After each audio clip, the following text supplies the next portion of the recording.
Seminar സീരീസിലെ 24ാമത് പ്രഭാഷണമാണ് ഇവിടെ നടക്കുന്നത്. വളരെ പ്രസക്തവും കാലിക പ്രാധാന്യവുമുള്ള ഒരു വിഷയത്തെ അധികരിച്ചാണ് ഇന്നത്തെ വെബിനാർ എന്നുള്ളത് പ്രത്യേകിച്ച് പറയേണ്ടതില്ല. കോവിഡിന്റെ 2ാം വരവ്, വീട്ടിലെ ചികിത്സ എങ്ങനെ, എപ്പോൾ ആശുപത്രിയിൽ പോകണം എന്നുള്ള ഓരോ മനുഷ്യരുടെയും മനസ്സ് അറിഞ്ഞുകൊണ്ടുള്ള ഒരു വെബിനാർ ആയിരിക്കും ഇവിടെ നടക്കാൻ പോകുന്നത്. അതിനുവേണ്ടി ഇവിടെ എത്തിച്ചേർന്നിരിക്കുന്നത് ESI എഴുകോൺ ഹോസ്പിറ്റലിലെ പ്രസിദ്ധ പൾമണോളജിസ്റ്റ് ആയിട്ടുള്ള ഡോക്ടർ മഹേഷ് ദേവ് ജി സാറാണ്. സാറിനെ ഞാൻ കോളേജിന് വേണ്ടി ഒരിക്കൽ കൂടി സ്വാഗതം ചെയ്യുകയാണ്. നേരത്തെ ഹരിസാർ പറഞ്ഞതുപോലെ തന്നെ കൊല്ലം ശ്രീനാരായണ കോളേജിൽ വർഷങ്ങളായി സെക്യൂരിറ്റി ജോലി ചെയ്തുകൊണ്ടിരുന്ന സുരേഷ് ബാബു ആണ് ഇന്ന് മരണത്തിന് കീഴടങ്ങിയത്. ഒരാഴ്ചയായിട്ട് അദ്ദേഹം ചികിത്സയിലും മറ്റുമായിരുന്നു, വീട്ടിലായിരുന്നു, CFLTCയിൽ ഉണ്ടായിരുന്നു. ഇന്ന് രാവിലെയും ഫോൺ വിളിച്ച് സംസാരിച്ചതാണ്. പക്ഷേ പെട്ടെന്ന് തന്നെ അദ്ദേഹം മരണത്തിന് കീഴ്പ്പെടുകയാണ്. അപ്പൊ ഇത് പറഞ്ഞു വരുന്നത് നമ്മുടെ കാൽച്ചുവട്ടിൽ തന്നെ ഈ മരണത്തിന്റെ ഗന്ധം അരിച്ചു കയറുന്നുണ്ട് എന്നുള്ളത് സൂചിപ്പിക്കാൻ വേണ്ടി കൂടിയാണ്.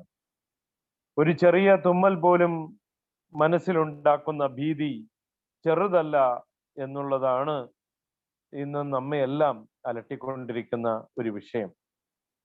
കൊറോണ ഒരു നല്ല ശീലം നമ്മളിൽ വളർത്തിയെടുത്തിട്ടുണ്ട്. കൈകൾ ഇടയ്ക്കിടയ്ക്ക് അണുവിമുക്തമാക്കുക എന്നുള്ള ശീലം. ലോകാരോഗ്യ സംഘടനയുടെ പഠനം അനുസരിച്ച് ഗ്ലാസ്, മെറ്റൽ, പ്ലാസ്റ്റിക് എന്നീ പ്രതലങ്ങൾ വൈറസ് ഏറെ സമയം നിലനിൽക്കും എന്നുള്ളത് പറഞ്ഞിട്ടുണ്ട്. അതുകൊണ്ട് തന്നെ കണ്ണട, വാച്ച്, പേഴ്സ് തുടങ്ങിയ നിത്യോപയോഗ വസ്തുക്കളും നമ്മൾ വൃത്തിയായി സൂക്ഷിക്കാൻ പ്രത്യേകം ശ്രദ്ധിക്കണം എന്നുള്ളതാണ്. ഒരു ചെറിയ കാര്യം മാത്രമാണ് ഞാൻ നിങ്ങളുടെ മുന്നിൽ പറഞ്ഞത് എങ്കിലും അതും ശ്രദ്ധിക്കേണ്ടതാണ്.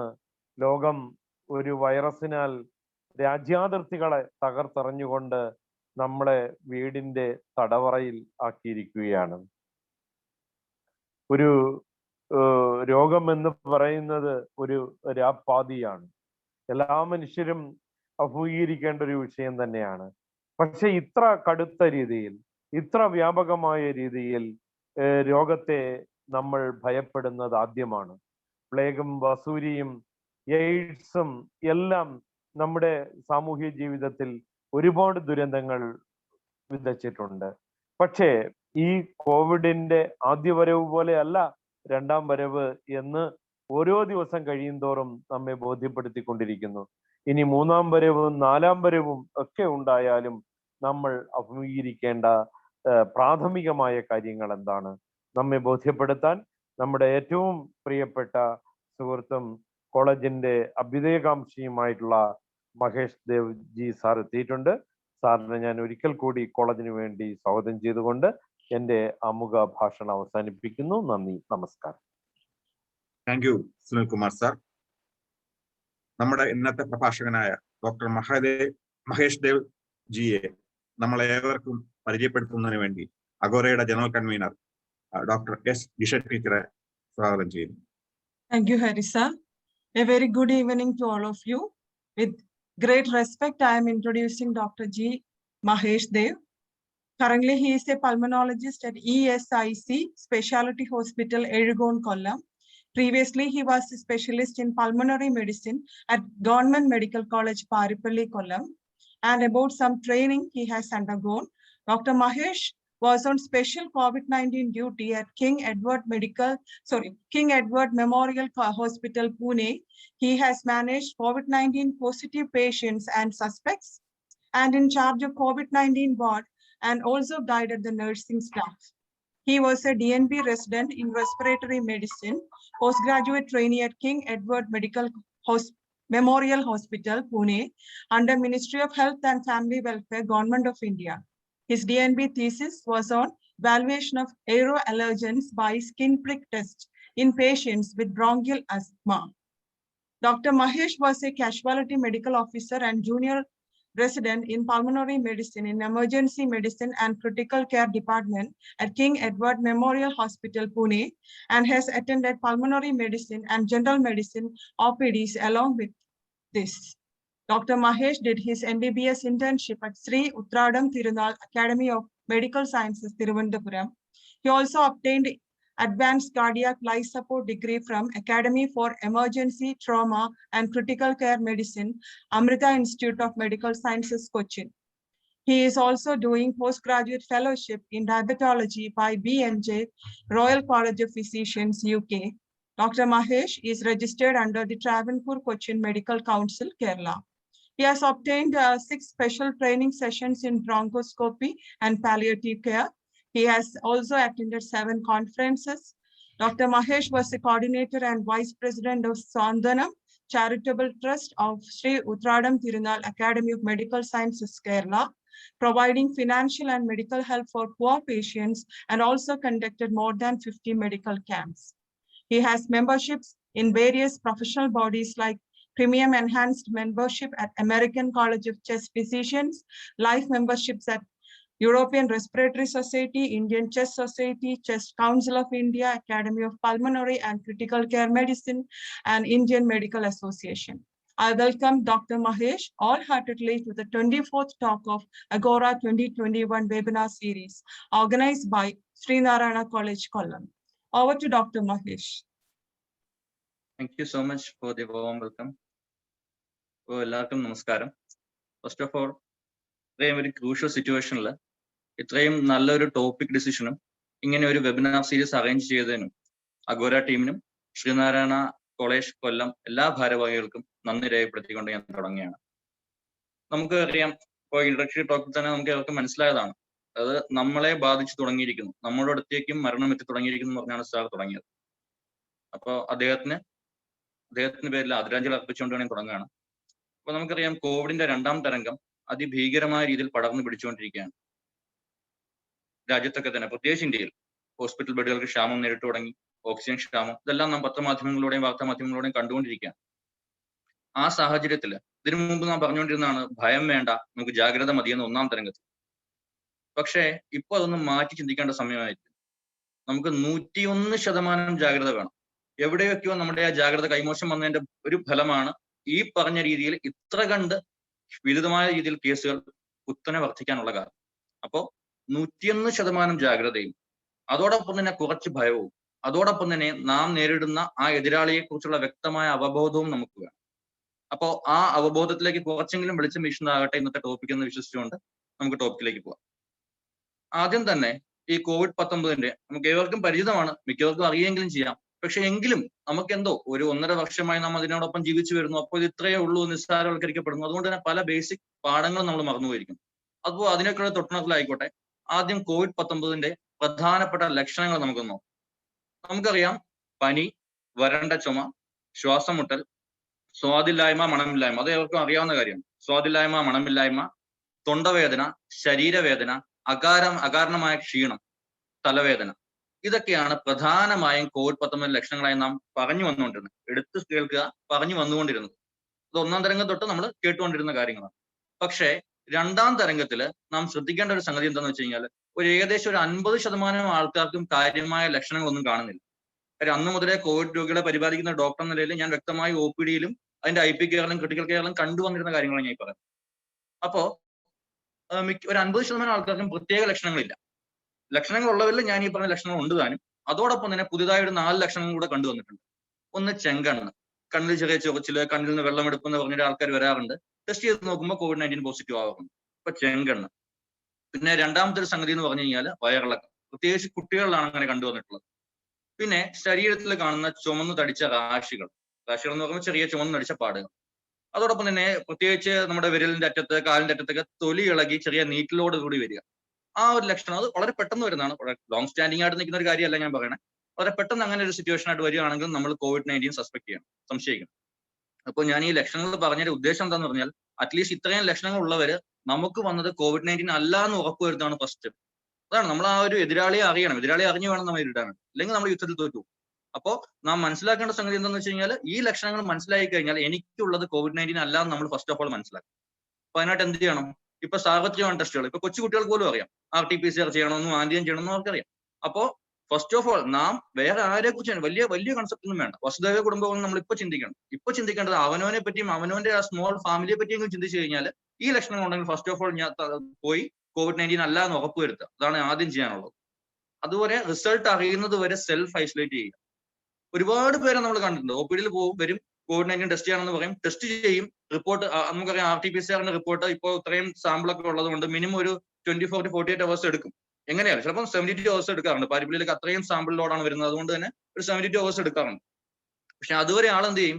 ഈ പറഞ്ഞ സ്വാബ് കൊടുത്തു, സ്രവം കൊടുത്തു, പിന്നെ പഴയ പോലെ തന്റെ റുട്ടീൻ ആക്ടിവിറ്റീസ് ആൾക്കാരോട് മാക്സിമം ആൾക്കാരോട് മിങ്കിൾ ചെയ്യാൻ പോകും, ഈവൻ കല്യാണങ്ങളും മറ്റ് ഗ്യാതറിങ്സിനും ഒക്കെ പങ്കെടുക്കും. അതുകൊണ്ട് തന്നെ പിന്നെ അതിനുശേഷമായിരിക്കും നാം അറിയുന്നത് ഇദ്ദേഹം പോസിറ്റീവ് ആയിട്ടുള്ളത്. ആ സമയത്ത് ഒരുപക്ഷെ ഇദ്ദേഹത്തിന് പ്രശ്നമില്ലാത്ത കാര്യങ്ങൾ കടന്നു പോകും. പക്ഷെ പ്രശ്നം വരുന്ന ആൾക്കാന്ന് വെച്ച് കഴിഞ്ഞാൽ ഈ പറഞ്ഞ പോലെ ഏതെങ്കിലും ഹൃദഭാഗ്യനായിരിക്കും, അദ്ദേഹത്തിന് ഹൈ റിസ്ക് കോൺടാക്ട് ആയിരിക്കാം, അദ്ദേഹത്തിന് ചിലപ്പോൾ കിട്ടിക്കഴിഞ്ഞാൽ അദ്ദേഹത്തിന് അറിയാൻ പോലും പറ്റില്ല. അതാണ് ഞാൻ പറഞ്ഞത്, ഉറവിടം അറിയാത്ത കേസുകൾ ഒരുപാട് കൂടുന്നു എന്ന് പറഞ്ഞ് ബഹുമാനപ്പെട്ട CM പറയാറുണ്ട്. അതിന്റെ ഒരു പോസിബിലിറ്റിയാണ് ഞാൻ പറഞ്ഞത്. ഈ സ്രവം കൊടുത്തതിന് ശേഷം ആൾക്കാർ ഇങ്ങനെ ചുറ്റുപാടും മിങ്കിൾ ചെയ്ത് നടക്കും. അപ്പൊ ഞാൻ പറയുന്നത്, ദയവ് ചെയ്ത് നമ്മൾ ഈ ഒരു കാര്യം ആൾക്കാർക്ക് പറഞ്ഞ് മനസ്സിലാക്കി കൊടുക്കും. ഇങ്ങനെ എന്തെങ്കിലും ലക്ഷണങ്ങൾ, ഞാൻ ഈ പറഞ്ഞ ലക്ഷണങ്ങൾ ഉണ്ടെന്നുണ്ടെങ്കിൽ എത്രയും പെട്ടെന്ന് നമ്മൾ സ്രവ പരിശോധന നടത്തുക. COVID-19 അല്ല എന്ന് ഉറപ്പുവരുത്തുക. ഉറപ്പുവരുത്തി കഴിഞ്ഞാൽ അൾട്ടിമേറ്റ്ലി നമ്മളും നമ്മുടെ ഫാമിലിയും തന്നെയാണ് സുരക്ഷിതമാകുന്നത്. അതുവഴിയെ നമ്മുടെ സമൂഹത്തിൽ രക്ഷപ്പെടാവുള്ളൂ. നമുക്കറിയാം 1.5 വർഷമായിട്ട് നമ്മൾ ആവുന്ന പഠിച്ച പണി പതിനെട്ട് നോക്കി, എന്നിട്ടും ഇത് കറങ്ങി നടക്കുകയാണ്. സാറ് നേരത്തെ പറഞ്ഞതുപോലെ 1ാം തരംഗം 2ാം തരംഗം എടുത്ത 3ഉം 4ഉം വരും, ഷുവറാണ്. ഏതൊരു വൈറൽ ഇൽനെസ്സിനും വരുന്ന പോലെ ഇതിനും വേവ്സ് ഉണ്ട്, മൾട്ടിപ്പിൾ വേവ്സ് ഉണ്ട്. അപ്പൊ അതിനൊക്കെ നമ്മൾ ഒരിക്കലും സ്വാർത്ഥ മനോഭാവം കൊണ്ട് നേടാൻ പറ്റില്ല. അതുകൊണ്ട് തന്നെ അൾട്ടിമേറ്റ്ലി നമ്മളോട് കൂടെ നിൽക്കുക. ഈ പറഞ്ഞ ലക്ഷണങ്ങൾ ഉണ്ടെന്നുണ്ടെങ്കിൽ നിർബന്ധമായും നമ്മൾ സ്വപരിശോധന നടത്തുക. അത് പോസിറ്റീവ് ആണോ നെഗറ്റീവ് ആണോ അതിന്റെ റിസൾട്ട് അറിയുന്നത് വരെയെങ്കിലും അറ്റ്ലീസ്റ്റ് സെൽഫ് ഐസൊലേഷൻ നമ്മുടെ വീട്ടിൽ തന്നെ നമ്മൾ നോക്കും. അതുവരെയുള്ള താൽക്കാലികമായ ഒരു ധനനഷ്ടമോ താൽക്കാലികമായിട്ടുള്ള നമ്മുടെ ഫിനാൻഷ്യൽ ലോസോ കണക്കാക്കരുത്. Ultimate in the long run ഇതൊരു വലിയ റിസ്ക് ആണ് നാം നേരിടുന്നത്. അതുകൊണ്ട് തന്നെ ഇത്രയും സ്ട്രെസ് ചെയ്ത് പറയേണ്ടി വരുന്ന സാഹചര്യം എന്താണെന്ന് വെച്ച് കഴിഞ്ഞാൽ, OPD ഇന്നലെ കൂടി OPD ഞാൻ കണ്ടതേ ഉള്ളൂ ഇങ്ങനത്തെ കേസ്. അദ്ദേഹം കോമൺ ആയിട്ടുള്ള ട്രാൻസ്പോർട്ട് ഉപയോഗിച്ച്, ശരിയാണ് നമ്മുടെ ഇന്ത്യയുടെ സാഹചര്യത്തിൽ അങ്ങനെയാണ്, പക്ഷെ എങ്കിൽ പോലും നോർമൽ റുട്ടീൻ ആക്ടിവിറ്റി നടത്തുകയാണ്. ഈവനിങ് അദ്ദേഹം, എനിക്കാണ് ലിസ്റ്റ് വരുന്നത്, അപ്പൊ നോക്കിയപ്പോൾ പോസിറ്റീവ് ആണ്. അദ്ദേഹത്തിന്റെ കോൺടാക്ട് ലിസ്റ്റ് നോക്കുമ്പോൾ അനവധി ആൾക്കാർ. അപ്പൊ അതുകൊണ്ടാണ് ഞാൻ ആ ലക്ഷണങ്ങളുടെ കാര്യം ഒന്നും കൂടെ സ്ട്രെസ് ഔട്ട് ചെയ്തത്. ഇവൻ തോ നമ്മുടെ ടോപ്പിക് അതല്ല എങ്കിൽ പോലും അത് പറയാൻ കാര്യം, നമ്മൾ ഈ ലക്ഷണങ്ങൾ കണ്ടു കഴിഞ്ഞാൽ ഉടനെ തന്നെ പോയി ടെസ്റ്റ് ചെയ്യുക. അതോടൊപ്പം തന്നെ ടെസ്റ്റ് പോസിറ്റീവ് ആകുന്നവരെങ്കിൽ സെൽഫ് ഐസൊലേഷൻ തുടരുക. ഇനി അടുത്ത ടെസ്റ്റ് പോസിറ്റീവ് ആയി കഴിഞ്ഞാൽ, അതാണ് ഞാൻ പറഞ്ഞത്, അടുത്ത സ്റ്റേജിലോട്ട്, അടുത്ത ടോപ്പിക്കിന്റെ അടുത്ത പാർട്ടിലോട്ട് നമ്മൾ പോവുകയാണ്, വീട്ടിലെ ചികിത്സ. ഞാൻ പറഞ്ഞു ഇപ്പോഴത്തെ സാഹചര്യത്തിൽ നമുക്കെന്നറിയാം, ഇന്ന് തന്നെ കേരളത്തിൽ ഏതാണ്ട് 40,000-അടുത്താണ് കേസുകൾ വന്നിട്ടുള്ളത്, പോസിറ്റീവ് ആയിട്ടുള്ളത്. ഇന്ത്യ നമ്മുടെ ലോക രാജ്യങ്ങൾ എടുത്തു നോക്കിക്കഴിഞ്ഞാൽ ഏതാണ്ട് ഒരു 10,000 പേരില് അല്ലെങ്കിൽ 1,00,000 പേരില് ഒരു 300 ബെഡുകളാണ് അഡിക്വേറ്റ് ആയിട്ട് ഒരു ക്രിട്ടിക്കൽ കെയർ സർവീസിലോട്ട് പോവുക. പക്ഷെ ഇന്ത്യയിൽ ദൗർഭാഗ്യവശാൽ 1,00,000 പേരിൽ വെറും 50 ബെഡുകൾ മാത്രമേ ഉള്ളൂ. മനസ്സിലായില്ലേ? അപ്പൊ ഒരു ഒറ്റ സുപ്രഭാതം നമുക്ക് ഈ ഇൻഫ്രാസ്ട്രക്ചർ ഒന്ന് അപ്ലിഫ്റ്റ് ചെയ്യാൻ പറ്റില്ല. കാര്യം അതിനൊരു ഹ്യൂജ് എമൗണ്ട് ഓഫ് ഇൻവെസ്റ്റ്മെന്റ് വേണം. നമ്മുടെ GDP വെച്ച് കമ്പയർ ചെയ്യുമ്പോൾ നമ്മുടെ ഹെൽത്ത് സ്റ്റാറ്റസ് നമ്മൾ കൊടുക്കുന്ന പെർസെന്റേജ് എന്ന് പറഞ്ഞാൽ വളരെ ചെറുതാണ്. ഈ കോവിഡ് വരുന്നതിന് മുമ്പത്തെ സാഹചര്യമാണ് ഞാൻ പറഞ്ഞത്. അതിനുശേഷം ഒറ്റയടിക്ക് നമുക്ക് ഡ്രാസ്റ്റിക് ആയിട്ട് ഇമ്പ്രൂവ് ചെയ്യാൻ പറ്റില്ല. അപ്പൊ നമുക്ക് ഓരോരുത്തർക്കും ഓരോ കടമയുണ്ട്. അപ്പൊ അതുകൊണ്ട് ഞാൻ പറഞ്ഞത് ഇപ്പൊ എത്രയും സാഹചര്യമാണ്, അതായത് ഹോസ്പിറ്റൽ ബെഡ് കിട്ടുന്നില്ല, ഓക്സിജന്റെ ലഭ്യതക്കുറവുണ്ട്. അപ്പൊ അതുകൊണ്ട് തന്നെ നമുക്ക് ഈ പോസിറ്റീവ് ആയി കഴിഞ്ഞാൽ ആ പോസിറ്റീവായി എല്ലാവരെയും കൊണ്ടുപോയി ഹോസ്പിറ്റലിൽ അഡ്മിറ്റ് ചെയ്യാനുള്ള സാഹചര്യം ഇല്ല. ഹെൽത്ത് കെയർ വർക്കേഴ്സ് ഒക്കെ അത്രയും എക്സോസ്റ്റ് ചെയ്ത് വർക്ക് ചെയ്തുകൊണ്ടിരിക്കുന്ന ആൾക്കാരാണ്. 1ാം തരംഗത്തിൽ നമ്മൾ കണ്ടതാണ്, ഈവൻ പോസിറ്റീവ് ആയിട്ടുള്ള ഈവൻ മറ്റ് സംസ്ഥാനങ്ങളിൽ വരുന്ന ആൾക്കാർക്ക് ക്വാറന്റൈൻ പോലും ഹോസ്പിറ്റൽ ഇൻസ്റ്റിറ്റ്യൂഷണൽ ക്വാറന്റൈൻ വരെ ചെയ്ത സാഹചര്യം ഉണ്ടായിരുന്നു. അത്രത്തോളം നമുക്കൊരു ആ രീതിയിൽ നമുക്ക് കൊണ്ടു നടക്കാമായിരുന്നു. കാരണം എന്ന് വെച്ച് കഴിഞ്ഞാൽ അത്രത്തോളം കേസുകളുടെ എമൗണ്ട് വളരെ മൈന്യൂട്ടായിരുന്നു, കുറവായിരുന്നു. രണ്ടാമത് സ്ഥിതി മാറി. 40,000 കേസ് ഒരു ദിവസം കണ്ടുപിടിക്കപ്പെടുമെന്ന് പറയുമ്പോൾ നമ്മൾ ചിന്തിച്ചു നോക്കി, എത്ര പേര് ചികിത്സയിൽ വരുന്നുണ്ട്? അതിനുള്ള സൗകര്യം നമുക്ക് ഇവിടെ ഇല്ല. അപ്പൊ ഞാൻ പറഞ്ഞു വന്നത്, ഇങ്ങനെ പോസിറ്റീവായ വ്യക്തികളിൽ നമുക്ക് വീട്ടിൽ ചികിത്സ തേടപ്പെടേണ്ട സാഹചര്യമാണ്. അതുകൊണ്ട് തന്നെയാണ് ഈ വെബിനാറിന്റെ പ്രസക്തി. അതുകൊണ്ട് തന്നെയാണ് പല കാര്യങ്ങളും നമുക്ക് ഇവൻ മെഡിക്കൽ ടേംസ് പോലും ആൾക്കാർക്ക് പഠിപ്പിച്ചു കൊടുക്കേണ്ട സാഹചര്യം വരുന്നത് അതുകൊണ്ടാണ്. അപ്പോ ഇങ്ങനെ പോസിറ്റീവ് ആയ വ്യക്തിയാണെന്നുണ്ടെങ്കിൽ ഫസ്റ്റ് ഓഫ് ഓൾ നമ്മൾ ചെയ്യേണ്ടത്, ഒന്നുകൊണ്ടും പേടിക്കേണ്ട സാഹചര്യമല്ല, നേരെ ഒരു വീട്ടില് നല്ല വ്യക്തമായ വായുസഞ്ചാരമുള്ള ഒരു റൂമിൽ അറ്റാച്ച്ഡ് ബാത്റൂം ഉണ്ടായിരിക്കണം, അത് അഭികാമ്യമാണ്. അതിൽ ഐസൊലേറ്റ് ആകുക, മാറി നിൽക്കുക, വീട്ടുകാരിൽ നിന്ന് മാറി നിൽക്കുക. പിന്നെ ഇങ്ങനെ പോസിറ്റീവായ വ്യക്തികൾ സ്വീകരിക്കേണ്ട മാനദണ്ഡങ്ങൾ എന്തൊക്കെയാണ്, എങ്ങനെ നമുക്ക് ഇതിൽ നിന്ന് സുരക്ഷിതമായി രക്ഷപ്പെടാം എന്നുള്ളതാണ് ഞാൻ അടുത്ത പറയുന്നത്.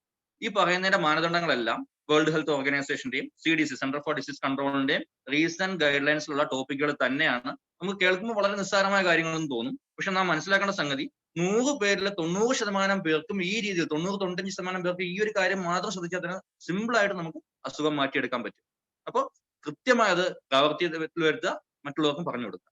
അപ്പോൾ ഞാൻ പറഞ്ഞു വന്നത് ഇപ്പൊ കോവിഡ് ടെസ്റ്റ് ചെയ്തു പോസിറ്റീവ് ആയി, അപ്പോൾ ആ വ്യക്തി നേരെ സെൽഫ് ഐസൊലേഷനിൽ പോയി വ്യക്തമായിട്ട് നല്ല വായുസഞ്ചാരമുള്ള റൂം വേണം, അതോടൊപ്പം തന്നെ ഒരു അറ്റാച്ച്ഡ് ബാത്റൂം വേണം. മറ്റുള്ള വീട്ടിൽ വേറെ ഒരാളുമായിട്ടും നിർബന്ധമായിട്ടും ഐസൊലേഷനിലായിരിക്കണം, ക്വാറന്റൈനിലായിരിക്കണം. ഓക്കെ, അതിനുശേഷം നമ്മൾ ശ്രദ്ധിക്കേണ്ട കാര്യങ്ങൾ എന്ന് പറഞ്ഞാൽ പ്രധാനമായ 4 കാര്യങ്ങൾ നമ്മൾ ശ്രദ്ധിക്കണം. ഫസ്റ്റ്, ഭക്ഷണം. ഇതിനകത്ത് നമ്മൾ കൃത്യമായ ഇടവേളകളിൽ കൃത്യമായ അളവിൽ ബാലൻസ്ഡ് ഡയറ്റ് അഥവാ സമീകൃത ആഹാരമാണ് നമ്മുടെ ആരോഗ്യത്തിന്റെ ഭാഗം, നമ്മുടെ ഈ റുട്ടീന്റെ ഭാഗമാക്കണം. അപ്പൊ ഒരു കാര്യം കൂടെ ഞാൻ പറയട്ടെ, ഒരു രീതിയിലുള്ള ഒരു ഡയറ്റ് പ്ലാനും ഈ സമയത്തിൽ പാടില്ല. ചില ആൾക്കാർ കീറ്റോ ഡയറ്റ് ചെയ്യുന്നുണ്ടാവും, മറ്റ് ഫാസ്റ്റിംഗ് ചെയ്യുന്നുണ്ടാവും. പക്ഷെ ഒരു കാര്യവും ഈ COVID-19 പോസിറ്റീവ് ആണെന്നുണ്ടെങ്കിൽ ഒരു രീതിയിലുള്ള ഡയറ്റിംഗ് ചെയ്യുന്ന ഞാൻ ആദ്യമേ ഓർമ്മിച്ചോട്ടെ. എന്നിട്ട് നാം ചെയ്യേണ്ട കാര്യം ബാലൻസ്ഡ് ഡയറ്റ് എന്ന് പറയുമ്പോൾ നമുക്ക് നോർമലായിട്ട് വലിയ കാര്യങ്ങളൊന്നും വേണം. നമ്മുടെ നാട്ടിൽ കിട്ടുന്ന നാടൻ ആഹാരങ്ങൾ, അതാണ് നമ്മുടെ ശരീരം എപ്പോഴും നമ്മുടെ ആ ഒരു നോർമൽ എൻവയോൺമെന്റൽ സിറ്റുവേഷനായിട്ട് പൊരുത്തപ്പെട്ടിരിക്കുന്നതാണ്. അപ്പൊ നമ്മുടെ നാട്ടിൽ കിട്ടുന്ന നാടൻ ആഹാരങ്ങൾ മതി, നമുക്ക് പറ്റുന്ന കാര്യം, നമ്മളെ കൊണ്ട് അഫോർഡബിൾ ആയിട്ടുള്ള കാര്യങ്ങളാണ്, വില കുറഞ്ഞ ആഹാരങ്ങൾ മതി. അപ്പൊ എന്തൊക്കെയാണെന്ന് വെച്ച് കഴിഞ്ഞാൽ ആ ആഹാരത്തില് 65% 65% കാർബോഹൈഡ്രേറ്റ് ആയിരിക്കും. കാർബോഹൈഡ്രേറ്റ് എന്ന് പറയുമ്പോൾ അരി, ഗോതമ്പ് ഉൾപ്പെടുന്ന ആഹാരങ്ങൾ. അതിനകത്ത് പ്രധാനമായിട്ട് സ്റ്റീംഡ് ആയിട്ടുള്ള ആവിയിൽ പുഴുങ്ങുന്ന ആഹാരങ്ങൾ, ലൈക്ക് ഇഡ്ഡലി പോലത്തെ ഇലയുടെ പോലത്തെ ആഹാരങ്ങളൊക്കെ ഉൾപ്പെടുത്തുക പ്രഭാതഭക്ഷണത്തിലൊക്കെ അറ്റ്ലീസ്റ്റ്. ഇതാണ് അപ്പൊ 65% കാർബോഹൈഡ്രേറ്റ്. പിന്നെ ബാക്കി ഒരു 20-25% പ്രോട്ടീൻ നിർബന്ധമായും ഉണ്ടായിരിക്കും. ഈ പ്രോട്ടീൻ എങ്ങനെ കിട്ടും?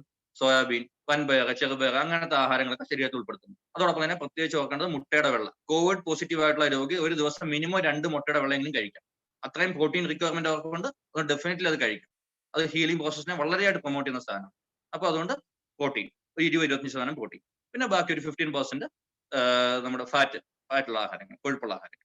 പിന്നെ പ്രോട്ടീന്റെ കാര്യം പറഞ്ഞപ്പോൾ തന്നെ മത്സ്യം, മാംസമൊക്കെ നമ്മുടെ ആഹാരത്തിൽ ഉൾപ്പെടുത്താവുന്നതാണ്. ഇത്രയാണ് നമ്മുടെ ഒരു ഡയറ്റ് പ്ലാൻ.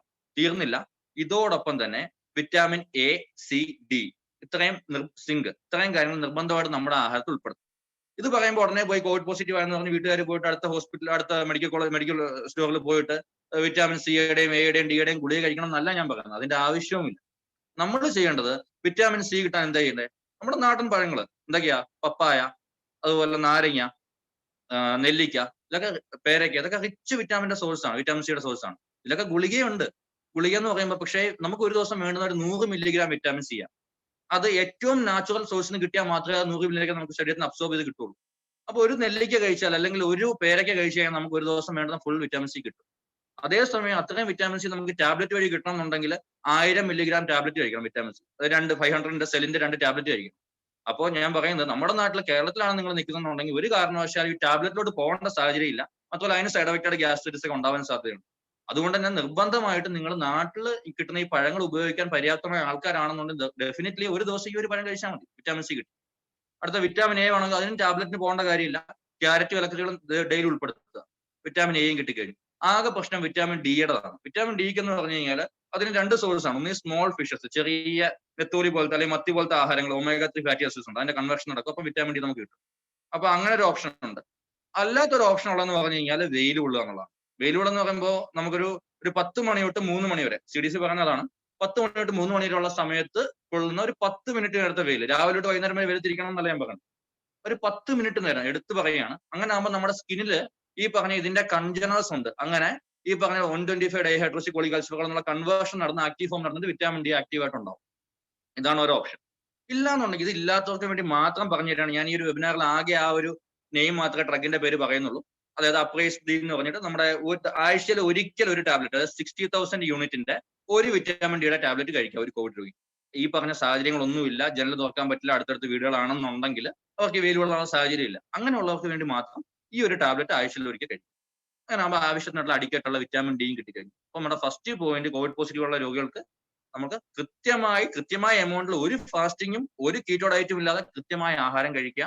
അതോടൊപ്പം തന്നെ വിറ്റാമിൻ എ, സി, ഡി ഇത് ആഹാരത്തിൽ ഉൾപ്പെടുത്തുക. എങ്ങനെയാണെന്ന് ഞാൻ പറഞ്ഞു കഴിഞ്ഞു, മനസ്സിലായെന്ന് വിശ്വസിക്കുന്നു. അടുത്തത് നമ്മുടെ വെള്ളം. നമ്മൾ എപ്പോഴും നമുക്ക് അറിയേണ്ട കാര്യമാണ്, നല്ലോണം ഹൈഡ്രേറ്റ് ആയിരിക്കുക. ഒരു കാരണവശാലും ഡീഹൈഡ്രേഷൻ അഥവാ നിർജ്ജലീകരണം ഉണ്ടാകാൻ പാടില്ല. പേടിപ്പിക്കാൻ പറയുകയല്ല, പക്ഷെ COVID-19 ഒരു ചെറിയ കോംപ്ലിക്കേഷൻ ആണ് നമ്മുടെ ശരീരത്തിലെ രക്തം കട്ട പിടിക്കുക, ചെറിയ മൈക്രോ ത്രോംബ എന്ന് പറയും. ചെറിയ രക്തക്കട്ടകൾ നമ്മുടെ ചെറിയ രക്തക്കുഴലിൽ ഉണ്ടാവാനൊരു സാധ്യതയുണ്ട്. അതാണ് മിക്കവർക്കും മരണകാരണത്തിലേക്ക് നടക്കുന്നത്, സീരിയസ് ആയിട്ടുള്ള രോഗികളുടെ കാര്യം ഞാൻ പറഞ്ഞു. അപ്പൊ അത് ഉണ്ടാകാനുള്ള ചെറിയ സാഹചര്യം പോലും നമ്മൾ ഒഴിവാക്കും. അതിന്റെ ഒരു സാഹചര്യമാണ് ഞാൻ പറഞ്ഞ വെള്ളം കുടി. ഇല്ലെങ്കിൽ ആൾക്കാർ മനസ്സിലാക്കില്ല എന്തിനാ ഡോക്ടർ പറയുന്ന വെള്ളം കുടിക്കുക, ഇതൊക്കെ നമുക്ക് അറിയാവുന്ന കാര്യമെന്ന് വിചാരിക്കും. പക്ഷെ അതിന്റെ ശാസ്ത്രീയ വശം കൂടിയാണ് ഞാൻ ഈ പറയുന്നത്. ഇതിന് ദിവസം നമ്മൾ അളന്ന് മുറിച്ച് 3 ലിറ്റർ വെള്ളം കുടിക്കണം കൃത്യമായിട്ട്. നമ്മൾ ഒരിക്കലും കഴിക്കില്ല. നമ്മൾ എത്ര ഗ്ലാസ് വെള്ളം കുടിച്ചു? ഞാൻ 6 ഗ്ലാസ് വെള്ളം കുടിച്ചത് ഇഷ്ടംപോലെ കുടിച്ചെന്ന്. പക്ഷെ 3 ലിറ്റർ വെള്ളം നമ്മൾ ഒരു ദിവസം കുടിക്കണം. എന്തുകൊണ്ടാ? നമ്മളെ ഒരിക്കലും ഡീഹൈഡ്രേഷൻ ഉണ്ടാകാൻ പാടില്ല, ബ്ലഡ് വെസൽസിന്റെ സ്റ്റാസിസ് ഉണ്ടാകാൻ പാടില്ല, അതായത് രക്തക്കുഴൽ അവിടെ രക്തം കെട്ടി നിൽക്കാൻ പാടില്ല, എപ്പോഴും ഫ്രീ ഫ്ലോ ആയിരിക്കണം. അതോടൊപ്പം തന്നെ എത്രത്തോളം വെള്ളം കുടിക്കണം അത്രത്തോളം യൂറിനേഷൻ നടക്കും. അപ്പൊ നമ്മുടെ ശരീരത്തിൽ ഏതൊരു വൈറൽ, ഇത് കോവിഡ് അല്ല, ഏതൊരു വൈറൽ ഇൻഫെക്ഷൻ വന്നാലും ഡോക്ടേഴ്സ് പറയുന്ന കാര്യം ഡെങ്കി വന്നപ്പോഴും നമ്മൾ പറഞ്ഞിട്ടുണ്ട്. എന്ന് വെച്ചാൽ ഒരു കാരണവശാലും നമ്മുടെ ശരീരത്തിൽ വൈറസ് കെട്ടാനുള്ള സാഹചര്യം ഒഴിവാക്കും. അപ്പൊ അതിനായിട്ടാണ് വെള്ളം കുടിക്കുമ്പോൾ അത്രത്തോളം യൂറിനേഷൻ നടക്കും, അത്രത്തോളം യൂറിൻ എക്സ്ക്രീറ്റ് ചെയ്യും. അപ്പോൾ ഈ പറഞ്ഞ ടോക്സിൻസും വൈറൽ പാർട്ടിക്കിൾസും എല്ലാം യൂറിൻ വഴി എക്സ്ക്രീറ്റ് ചെയ്തു. അത്രയും പെട്ടെന്ന് വൈറീമിക് ഫേസ്, അതായത് വൈറസിന്റെ റെപ്ലിക്കേഷൻ ഫേസ് നമുക്ക് കുറയ്ക്കാൻ പറ്റും.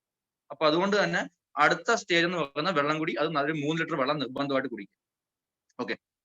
പിന്നെ അടുത്ത സാഹചര്യം എന്ന് പറഞ്ഞാൽ ഉറക്കം. അത് ഏറ്റവും പ്രധാനപ്പെട്ടതാണ്. അത് WHO തന്നെ പറഞ്ഞിട്ടുണ്ട് ഒരു സ്ലീപ്പ് ഡേയുടെ സമയത്ത്. അതായത് നിർബന്ധമായിട്ട് 8 മണിക്കൂർ you sleep like A child എന്നാ പറയണം. ഒരു കുട്ടി ഉറങ്ങുന്ന, ഒരു ബേബി ഉറങ്ങുന്ന പോലെ നമ്മൾ ഉറങ്ങണം. 8 മണിക്കൂർ നിർബന്ധമായിട്ടും അറ്റ്ലീസ്റ്റ് ഉറങ്ങണം. ഈ കോവിഡ് പോസിറ്റീവായ വ്യക്തിയെങ്കിലും. നോർമലി പോലും നമുക്ക് അത്രയും സ്ട്രെസ് ആണ്, നമ്മളിങ്ങനെ ഓടി നടക്കുകയാണ്. പക്ഷെ ആ ഓട്ടത്തിന്റെയൊക്കെ ആ വേഗത്തിന്റെ പ്രാധാന്യമാണ് കോവിഡ് നമ്മളെ പഠിപ്പിച്ചത്.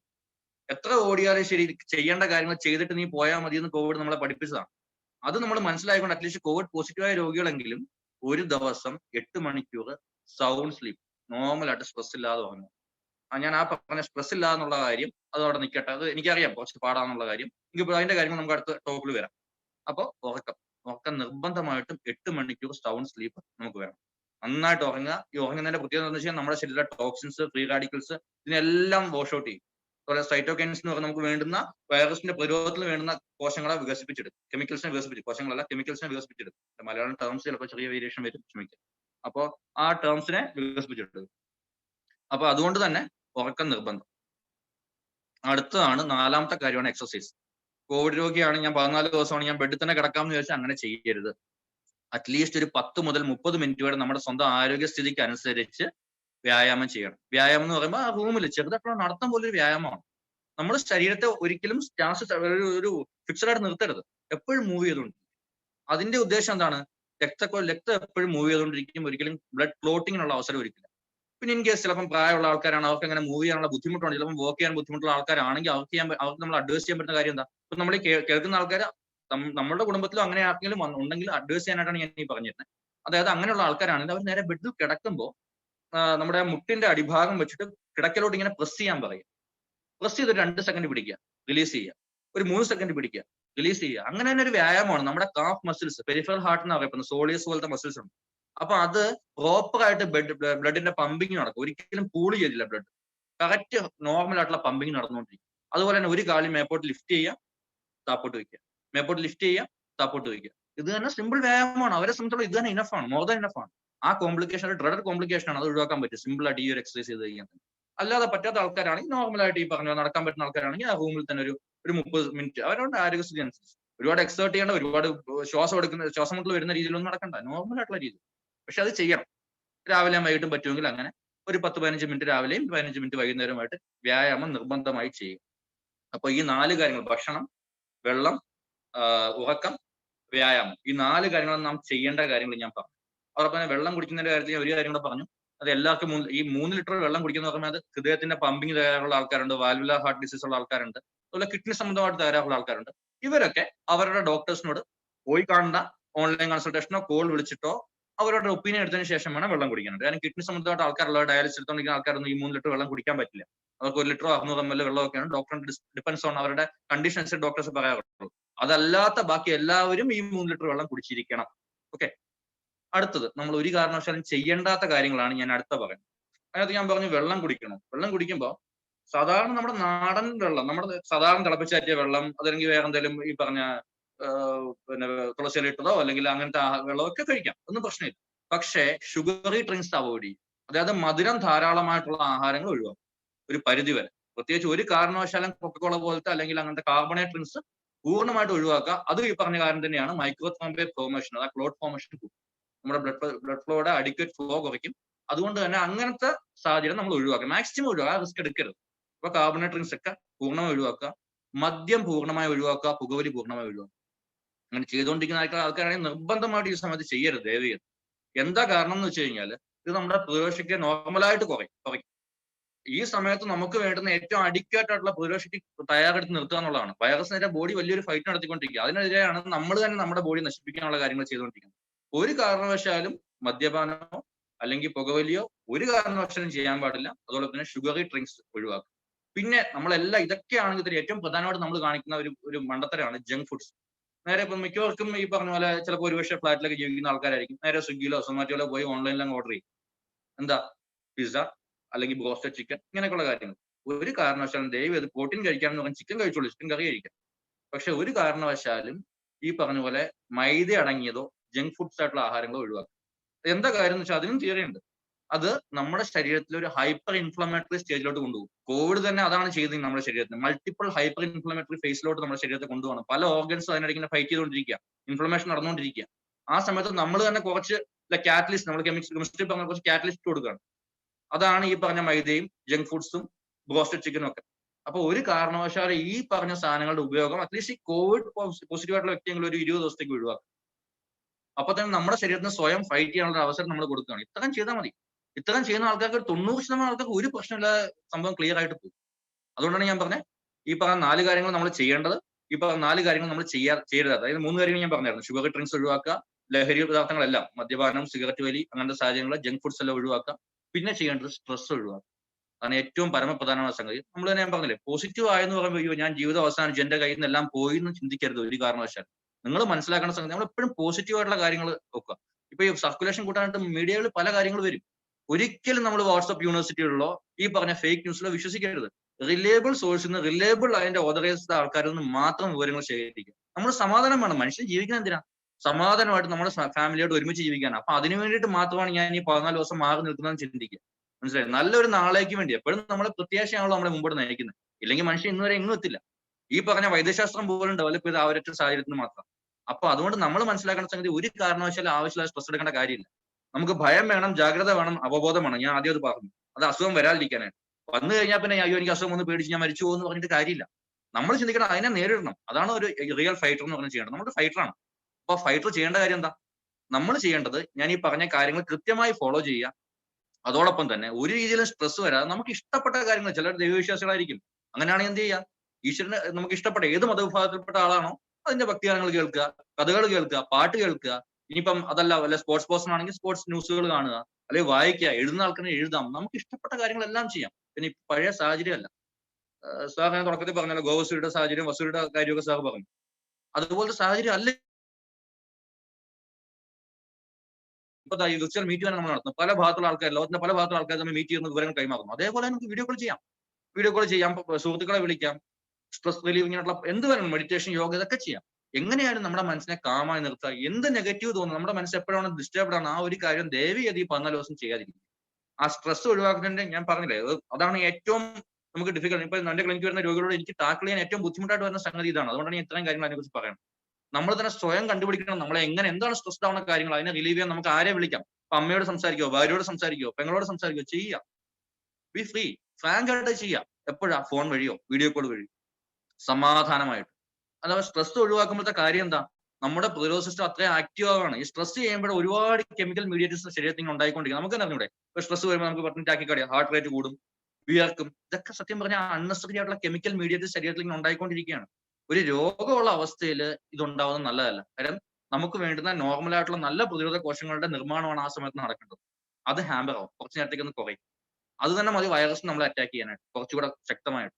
ആ ഹിറ്റ് ഹാർഡ് ഒഴിവാക്കാനായിട്ടാണ് ഞാൻ പറയുന്നത്, ദയവേത് സ്ട്രെസ് ഒഴിവാക്കുക. ഇത്രയും കാര്യങ്ങളാണ് നാം നിർബന്ധമായിട്ടും പാലിക്കേണ്ട ശീലങ്ങൾ. അപ്പോ എന്തൊക്കെയാണ് നമ്മൾ കോവിഡ് പോസിറ്റീവായ വ്യക്തി ചെയ്യേണ്ടതെന്നും ചെയ്യരുതാത്തതെന്നും ഞാൻ പറഞ്ഞു. ഇനി ഞാൻ പറഞ്ഞത് ഒരു കാര്യം, പ്രധാനപ്പെട്ട ഒരു സംഗതിയാണ് അടുത്ത ലാസ്റ്റ് ടോപ്പിക്കിലോട്ട് വരുന്നത്. അതായത് അപകട സൂചനകൾ എന്തൊക്കെയാണ്. അതായത് എനിക്ക് അസുഖം വന്ന് പോസിറ്റീവായി പ്രശ്നം വന്നിട്ട് ഡോക്ടർ പറഞ്ഞു ഞാൻ വീട്ടിലിരുന്നാൽ മതി. അങ്ങനെയല്ല, റിയൽ ടൈമിൽ നമുക്ക് എന്തെങ്കിലും ഡേഞ്ചർ സൈൻസ് ഉണ്ട്, അത് കറക്റ്റ് ടൈമിൽ പിക്ക് ചെയ്യണം. അതാണ് നമ്മൾ ചെയ്യേണ്ടത്. ഐഡിയൽ പോരാളി എന്ന് പറയുമ്പോൾ ഇപ്പൊ നമ്മളൊരു വാർ ചിന്തിക്കുക. ഒരു പോരാളി എന്ന് പറഞ്ഞ, ഒരു പടയാളി എന്ന് പറയുമ്പോൾ, ഫൈറ്റർ എന്ന് പറയുമ്പോൾ എന്താ, അയാള് തോക്കും പിടിച്ച് നിന്നാ പോരാ. കറക്റ്റ് ടൈമിൽ പോരാളി വരുമ്പോ, എനിമി വരുമ്പോ കറക്റ്റ് പ്രോപ്പറായിട്ട് അതിനെ ഷൂട്ട് ചെയ്യണം. ആ ഷൂട്ട് ചെയ്യുന്ന ടൈം നമ്മൾ മനസ്സിലാക്കണം. അതും കൂടെ നമ്മൾ മനസ്സിലാക്കിയിരിക്കും. അതാണ് ഞാൻ പറഞ്ഞത്, റൈറ്റ് ടൈമിൽ റിയൽ ടൈമിൽ നമ്മൾ കാര്യങ്ങൾ മനസ്സിലാക്കിയിരിക്കുന്നു. ഇത്രയേ ഉള്ളൂ കോവിഡ്. ഈ രീതിയിൽ നമുക്ക് വീട്ടിൽ അതിനെ മാനേജ് ചെയ്യാം. പിന്നെ ഞാൻ മരുന്നുകളുടെ കാര്യം ഒന്നും തന്നെ പറഞ്ഞില്ല. എന്താ കാര്യം? മരുന്നിന്റെ ആവശ്യമില്ല ഈ ഒരു സിറ്റുവേഷനിൽ. മിക്ക രോഗികൾക്കും ഒരു 90 മുതൽ 95% ആൾക്കാർക്കും വേറെ പ്രത്യേകിച്ച് മരുന്നൊന്നും ഇല്ലാതെ തന്നെ കോവിഡ് തന്നെ ഹീലായി പോകും. അങ്ങനെ എന്തെങ്കിലും ഇനി ആവശ്യം വരികയാണ് മരുന്ന്, പനി ഉണ്ടാവും, ചില ആൾക്കാർക്ക് പനി ഉണ്ടാവും. പനി ഉണ്ടെങ്കിൽ നിങ്ങൾക്ക് ഒരു പാരസ്റ്റമോൾ കഴിക്കാം. എല്ലാവർക്കും ടെമ്പറേച്ചർ നോക്കാൻ അറിയില്ല. അറിയാവുന്നവരാണെങ്കിൽ 100ന് മേളിലെ ടെമ്പറേച്ചർ, അതായത് 101ന് മേളിൽ ടെമ്പറേച്ചർ ഉണ്ടെങ്കിൽ മാത്രമേ നമ്മൾ പാരസ്റ്റമോൾ കഴിക്കേണ്ട ആവശ്യമുള്ളൂ. 650 മില്ലിഗ്രാമിന്റെ ഒരു ഗുളിക ഡോളോ എന്ന് പറഞ്ഞൊരു ബ്രാൻഡ് ഉണ്ട്, അല്ലെങ്കിൽ പല ബ്രാൻഡുകളുണ്ട്, കാൽപോൾ എന്ന് പറഞ്ഞ ബ്രാൻഡ് ഉണ്ട്. അപ്പൊ ഏത് ബ്രാൻഡിനെങ്കിലും പാരസ്റ്റമോൾ ഗുളിക 650 മില്ലിഗ്രാം നമുക്ക് കഴിക്കാം. പക്ഷേ അതിനും ചില കോൺട്രാ ഇൻഡിക്കേഷൻസ് ഉണ്ട്. ഇപ്പൊ ലിവർ സംബന്ധമായിട്ടുള്ള പ്രശ്നങ്ങളുള്ള ആൾക്കാർ. അതുകൊണ്ടാണ് ദയവ് ചെയ്ത് നമ്മൾ ഇപ്പം സേഫ് ആയിട്ട് നമുക്ക് കഴിക്കാം ഒരു ഗുളികയൊക്കെ. ഒരു ദിവസം നമ്മൾ 3 ഗ്രാമിൽ കൂടുതൽ ഡെഫിനറ്റ്ലി കഴിക്കാൻ പാടില്ല. അതാണ് അതിന്റെ ടോക്സിറ്റി ലെവൽ. അതുകൊണ്ടാണ് ഞാൻ ദയവ് ചെയ്ത് ഗുളികകളുടെ പേര് പറയാത്തത്. പിന്നെ ഈ പാരസ്റ്റമോൾ നമുക്ക് പണ്ട് തൊട്ടേ അറിയാവുന്ന ഗുളികയാണ്, പനി ഉണ്ടെങ്കിൽ അത് കഴിക്കാം, ഓക്കെ. ഇനി അതല്ലാതെ മറ്റെന്തെങ്കിലും ആവശ്യത്തിന് ഗുളികൾ ചില ആൾക്കാർ എനിക്ക് അറിയാം, അസിത്രോമൈസിൻ, ഐവർമെക്റ്റിൻ എന്നൊക്കെ പറഞ്ഞ് മിക്കവരും അല്പ വിവരം വെച്ചിട്ട് മെഡിക്കൽ ഷോപ്പിൽ പോയിട്ട് അദ്ദേഹത്തിന്റെ വിവരം കൂടെ ആഡ് ചെയ്തിട്ട് കുറെ ഒരു പ്രിസ്ക്രിപ്ഷൻ, വലിയ നീണ്ട പ്രിസ്ക്രിപ്ഷനായിട്ടായിരിക്കും രോഗി വരുന്നത്. സാറേ ഞാൻ ഇത്ര ആന്റിബയോട്ടിക് കഴിച്ചു, ഇത് കഴിച്ചു. ഫസ്റ്റ് ഓഫ് ഓൾ നമ്മൾ മനസ്സിലാക്കേണ്ട, ഈ ആന്റിബയോട്ടിക്കിനൊന്നും ഒരു വൈറൽ ഇൽനെസിന്റെ റോളില്ല. ഇതൊക്കെ നമ്മളൊരു സെക്കൻഡറി, അതായത് രണ്ടാമത് വരുന്ന ഒരു ബാക്ടീരിയൽ ഇൻഫെക്ഷൻ തടയാൻ വേണ്ടി മാത്രമേ ഉള്ളൂ. പക്ഷെ അതെന്ന് പറഞ്ഞാൽ കോവിഡിന്റെ കേസിലുള്ള പഠനങ്ങളിൽ വളരെ റെയർ ആണ് ഈ സെക്കൻഡറി ബാക്ടീരിയൽ ഇൻഫെക്ഷൻ. അതുകൊണ്ട് തന്നെ അൺനെസറി ആണ് നമ്മൾ ഈ പറഞ്ഞ ആന്റിബയോട്ടിക് കഴിക്കുന്നത്. അതുകൊണ്ട് തന്നെ ഈ പാവം പിടിച്ചാൽ അടുത്ത ഒരു ന്യൂമോണിയ വരുമ്പം ഏക്കാത്ത ആന്റിബയോട്ടിക് ആയി പോകും. ഇതിലും വലുത് കൊടുക്കേണ്ടി വരും നമ്മൾ. റെസ്പിറേറ്ററി സ്പെഷ്യാലിറ്റി കൊണ്ട് ഞാൻ ഒരുപാട് ന്യൂമോണിയ കേസിൽ മാനേജ് ചെയ്യുന്നതാണ്. അതുകൊണ്ടാണ് പറഞ്ഞത് നമുക്ക് ചെറിയ ആന്റിബയോട്ടിക് ഒന്നും ഇപ്പോൾ ഏൽക്കുന്നില്ല, റെസിസ്റ്റൻസ് ആയി വരികയാണ്. അതെന്താ? ഇങ്ങനത്തെ ഉള്ള മെഡിസിൻസ് നമ്മൾ ആവശ്യമില്ലാതെ ഉപയോഗിച്ചുകൊണ്ടിരിക്കുക, ഡോക്ടറെ അത് എഴുതാൻ നിർബന്ധിതമായിക്കൊണ്ടിരിക്കുക. അതുകൊണ്ട് ഒരു കഴിവുണ്ടെങ്കിൽ ഈ പറഞ്ഞ ഫോളോ ചെയ്ത കാര്യങ്ങൾ മാത്രം മതി. പിന്നെ മരുന്ന് വേണമെങ്കിൽ അത് മെഡിക്കൽ ഷോപ്പിൽ പോയല്ല വാങ്ങിക്കേണ്ടത്. സർക്കാരിന്റെ തന്നെ ഫ്രീ ആയിട്ടുള്ള ഈ സഞ്ജീവിനി എന്ന് പറഞ്ഞ ഒരു ടെലിമെഡിസിൻ ആപ്പ്, ടെലിമെഡിസിൻ ഇതുണ്ട്. ആ പ്ലാറ്റ്ഫോമിൽ നിങ്ങൾ വിളിച്ചു ചോദിക്കുക, സാർ എനിക്ക് ഡോക്ടറിനെ കൺസൾട്ട് ചെയ്യാൻ പറയുക. അപ്പൊ അദ്ദേഹത്തോട് പറയാം, എനിക്ക് ഈ ടൈപ്പ് ബുദ്ധിമുട്ടുണ്ട്, എനിക്ക് ഈ പ്രശ്നങ്ങളുണ്ട്, ഇതിന് മുമ്പ് ഈ മരുന്ന് എടുത്തപ്പോൾ ഞാൻ അലർജി ഉണ്ടായിരുന്നു, അല്ലെങ്കിൽ ഞാൻ ലിവർ പ്രോബ്ലം ഉള്ള ആളാണ്, എനിക്ക് ഈ മരുന്ന് കഴിക്കാമോ, അല്ലെങ്കിൽ ഞാൻ എന്തൊക്കെ കഴിക്കണം. അപ്പൊ എന്തെങ്കിലും ആഡഡ് ആയിട്ടുള്ള മരുന്ന് വേണമെന്നുണ്ടെങ്കിൽ അദ്ദേഹത്തെ വിളിച്ചു. എനിക്ക് ഡെയിലി കുറെ കോൾ വരാറുണ്ട്. അവരോട് വ്യക്തമായിട്ട് ഞാൻ ഇത് കഴിക്കണം, ഇത് കഴിക്കേണ്ടതെന്ന് ഞാൻ പറയാറുണ്ട്. ഈ പറഞ്ഞ മെഡിസിൻസൊക്കെ ഞാൻ യൂസ് ചെയ്യാറുണ്ട്. പക്ഷെ പ്രോപ്പറായിട്ട് ഹിസ്റ്ററി കേട്ടതിന് ശേഷം മാത്രം. അല്ലാതെ ജനറലൈസ് ചെയ്ത് ഈ പറഞ്ഞ കോവിഡ് പോസിറ്റീവായി നിങ്ങൾ ഇത്രയും കഴിക്കണം എന്ന് പറഞ്ഞ ഒരു പ്രോട്ടോടൈപ്പ് ഒരു ഡ്രഗ് ഇല്ല, ഇതുവരെ കണ്ടുപിടിച്ചിട്ടുള്ള ഒരു പ്രതിരോധ മരുന്ന്. അപ്പൊ പിന്നെ ഈ പറഞ്ഞ മരുന്നുകളൊന്നും പ്രതിരോധമല്ല. അപ്പൊ നമ്മൾ വേണ്ടുന്ന കാര്യങ്ങൾ മാത്രം. പക്ഷെ ഞാൻ ഈ പറഞ്ഞ ഈ കാര്യങ്ങളൊക്കെ ഡെഫിനറ്റ്ലി നമ്മൾ ഫോളോ ചെയ്യണം, ജനറലൈസ് ചെയ്ത് ഫോളോ ചെയ്യാൻ പറ്റുന്ന കാര്യങ്ങളാണ്. അതുകൊണ്ടാണ് ഞാൻ സ്ട്രെസ് ചെയ്ത് പറയുന്നത്, ഇത് നിങ്ങൾ ദയവ് ചെയ്ത് ഫോളോ ചെയ്യുക. ആവശ്യമില്ലാതുള്ള മരുന്നുകൾ കുന്നുകൂട്ടി വാങ്ങിച്ച് ഉപയോഗിക്കാതിരിക്കുക, മറ്റു ദിവസങ്ങൾ ഉണ്ടാക്കാതിരിക്കുക. അങ്ങനെ മരുന്നുകളുടെ ഉപയോഗം ആവശ്യമുണ്ടെന്ന് തോന്നുകയാണെങ്കിൽ, നിങ്ങൾക്ക് തന്നെ തോന്നണം മറ്റു ലക്ഷണങ്ങൾ, ഇപ്പം ഒരുപാട് തൊണ്ട അടയ്ക്കുന്നു, മൂക്കടയ്ക്കുന്നു, തൊണ്ടവേദന എടുക്കണം, അങ്ങനെ എന്തെങ്കിലും തോന്നുകയാണെന്നുണ്ടെങ്കിൽ നേരെ ഈ മെഡിസിൻ, ഈ സഞ്ജീവനി എടുക്കുക. അതല്ലെങ്കിൽ വേറെ എന്തെങ്കിലും പ്രൈവറ്റ് ഡോക്ടേഴ്സിനെ പരിചയമുണ്ട് നിങ്ങൾക്ക്, നിങ്ങളുടെ ഫാമിലി ഡോക്ടേഴ്സ് ഉണ്ട്, വിളിക്കുക അവരെ. ഈ സമയത്താണ് അത് നമ്മൾ യൂസ് ചെയ്യേണ്ടത്. ഒരിക്കലും നേരിട്ട് പോയി കൺസൾട്ട് ചെയ്യുകയല്ല ചെയ്യേണ്ടത്. ഈ സമയത്ത് ഫോൺ യൂസ് ചെയ്യുക, അവർക്കും ബുദ്ധിമുട്ടുണ്ടാവില്ല. ഡ്യൂട്ടി ടൈം അല്ലാത്ത സമയത്താണ് ഡെഫിനറ്റ്ലി ഒരുപാട് കോൾസ് എനിക്ക് വരാറുണ്ട് ഈ ഒരു കാര്യത്തിൽ. അപ്പൊ നമ്മൾ ഡെഫിനറ്റ്ലി അഡ്വൈസ് ചെയ്യാൻ പറ്റും, ഇത് നിങ്ങൾ ചെയ്താൽ മതി, വേറെ ഒന്നും വേണ്ട. അപ്പൊ അതനുസരിച്ച് നിങ്ങൾ മരുന്ന് വാങ്ങിക്കും. അതാണ് മരുന്നുകളുടെ കാര്യത്തിൽ എനിക്ക് പറയാനുള്ളത്. ഇത്രയും കാര്യങ്ങൾ ചെയ്താൽ തന്നെ നമുക്ക് ഈ പറഞ്ഞ മൈൽഡ് ആയിട്ടുള്ള, അതായത് വലിയ സിംറ്റംസ് ഇല്ലാത്ത ആൾക്കാർ, സിംറ്റമാറ്റിക് ആയിട്ടുള്ള ആൾക്കാർ, മിനിമം സിംറ്റംസ് ഉള്ള ആൾക്കാർക്കൊക്കെ ഈ കാര്യങ്ങൾ മാത്രം മതി. പക്ഷേ ഇനി അടുത്ത പാർട്ടാണ് ഡേഞ്ചർ സൈൻസ്, അല്ലെങ്കിൽ അപകട സൂചനകൾ. നമ്മൾ എപ്പോ ഹോസ്പിറ്റലിൽ പോകണം, ഏറ്റവും ലൈഫ് ത്രെട്ടനിങ് ഡിസിഷൻ ആണത്. അത് കൃത്യമായിട്ട് എടുക്കണം. അതിനുപടി ഞാൻ പറഞ്ഞത് മരുന്നുകളൊന്നും ആവശ്യമില്ലാതെ വാങ്ങിക്കേണ്ടെന്ന് പറഞ്ഞു. പക്ഷെ നിങ്ങൾ നിർബന്ധമായിട്ടും വാങ്ങിക്കാൻ ട്രൈ ചെയ്യേണ്ട ഒരു സാധനമാണ് ഈ പറഞ്ഞ പൾസ് ഓക്സിമീറ്റർ. മിക്ക ആൾക്കാരും മരുന്നുകളൊക്കെ 2000-3000 രൂപ എടുത്ത് മരുന്നൊക്കെ വാങ്ങിക്കും, 2-3 ആന്റിബയോട്ടിക്കൊക്കെ വാങ്ങിച്ചെന്ന് വെക്കും. പ്രിസ്ക്രിപ്ഷൻ കണ്ടതാണ് 12 പ്രിസ്ക്രിപ്ഷൻ ഒരു കോവിഡ് പോസിറ്റീവ് ആയിട്ടുള്ള മിനിമം സിംറ്റംസ് ഉള്ള ഒരു വ്യക്തി കൊടുത്തേക്കെന്ന് വെച്ച് കഴിഞ്ഞാൽ അത് ഡോക്ടറെ കുറ്റമല്ല. ഇദ്ദേഹം ഈ പറഞ്ഞ മെഡിക്കൽ ഷോപ്പിൽ പോയിട്ട് ഓരോ ലക്ഷണങ്ങൾ പറയാണ്. ഒരേ ഗുളികൾ തന്നെ, ഒരു ലക്ഷണത്തിന് തന്നെ കൊടുക്കുന്ന ഗുളികൾ 2-3 ബ്രാൻഡിന്റെ ഉണ്ട് അദ്ദേഹത്തിന്റെ കയ്യിൽ. അത് തൃപ്തി ഇല്ലാത്തത് കൊണ്ട് പിന്നെയും വന്നതാണ് അടുത്ത, ഇത് വീട്ടിൽ വേറെ 2 പേർ കൊണ്ട് കൊടുക്കാവോന്ന് ചോദിച്ചു. നമുക്ക് ആരെ കുറ്റം വേണ്ടതല്ല, അദ്ദേഹത്തെ വ്യക്തിപരമായി അധിക്ഷേപിക്കുകയല്ല. നമുക്ക് അവർക്കും വരുമ്പോൾ നമുക്കൊരു ആദ്യമാണ് റൈറ്റ് നോളജ് അറിയില്ല. അപ്പൊ അത് എന്ത് വേണം എന്നുള്ളത്, അതുകൊണ്ടാണ് അത് അങ്ങനെ പോകുന്നത്. അപ്പോൾ ആ ഒരു കാര്യം ക്ലിയർ ആണെന്ന് വിശ്വസിക്കുന്നു. പക്ഷെ നിർബന്ധമായിട്ട് നമുക്ക് വേണ്ടുന്ന സംഗതിയാണ് ഈ പൾസ് ഓക്സിമീറ്റർ. ഡേഞ്ചർ സൈൻസ് അല്ലെങ്കിൽ അപകട സൂചന മനസ്സിലാക്കാനായിട്ട് ഏറ്റവും അഭികാമ്യമായിട്ടുള്ള ഒരു സാധനമാണിത്. ഇതിപ്പം ഞാൻ പറഞ്ഞു, അതും ഈ പറഞ്ഞ പോലെ നമുക്ക് എന്തെങ്കിലും ഒരു നെഗറ്റിവിറ്റി വരുമ്പോൾ ആ സമയത്ത് മാക്സിമം ലാഭം കൊയ്യുക എന്നുള്ളൊരു പോളിസി മിക്കവർക്കും, മനുഷ്യനുണ്ടെങ്കിലേ നമുക്ക് മുമ്പോട്ട് പോകാൻ പറ്റുന്ന ആരും ചിന്തിക്കുന്നില്ല. അതുകൊണ്ട് തന്നെ ഇതിന് ഏകദേശം 800 രൂപ വരുന്ന സാധനമായിരുന്നു ഇത്. ഇതിപ്പം ഞാൻ എൻ്റെ ഒരു സുഹൃത്തിന് വേണ്ടി ഇത് ഞാൻ അന്വേഷിച്ചപ്പോൾ ഇപ്പൊ കിട്ടാനില്ല. ഡോക്ടർ ആയതുകൊണ്ടായിരിക്കും അദ്ദേഹം എന്നോട് കള്ളം പറഞ്ഞില്ല. അദ്ദേഹം പറഞ്ഞു സാറേ കിട്ടാനില്ലെന്ന് പറഞ്ഞു. പക്ഷെ ഇത് കരിഞ്ചന്തയിൽ ഇപ്പം വിൽക്കുന്നത് 4000-3500 രൂപയ്ക്കാണ്. മനസ്സിലായില്ലേ? അപ്പൊ യഥാർത്ഥത്തിന്റെ വില 2000, ഇപ്പൊ 2000 രൂപയിലേക്ക് ആണെങ്കിൽ നിങ്ങൾ അത് വാങ്ങിക്കുക. അല്ലെങ്കിൽ അടുത്ത ആർക്കെങ്കിലും ഉണ്ടെന്നുണ്ടെങ്കിൽ, ഇപ്പൊ ഒരു കോവിഡ് രൂപയ്ക്ക് ഉപയോഗിച്ചെന്ന് പറഞ്ഞാൽ വേറെ ഉപയോഗിക്കാൻ പറ്റുന്നില്ല. പ്രോപ്പറായിട്ട് സാനിറ്റൈസ് ചെയ്ത് നമുക്ക് ഇത് ഉപയോഗിക്കാം. അപ്പൊ ഇത് 14 ദിവസം കഴിഞ്ഞാൽ പിന്നെ നമുക്ക് വേറെ ഒരാൾക്ക് കൊടുക്കുകയും ചെയ്യാം.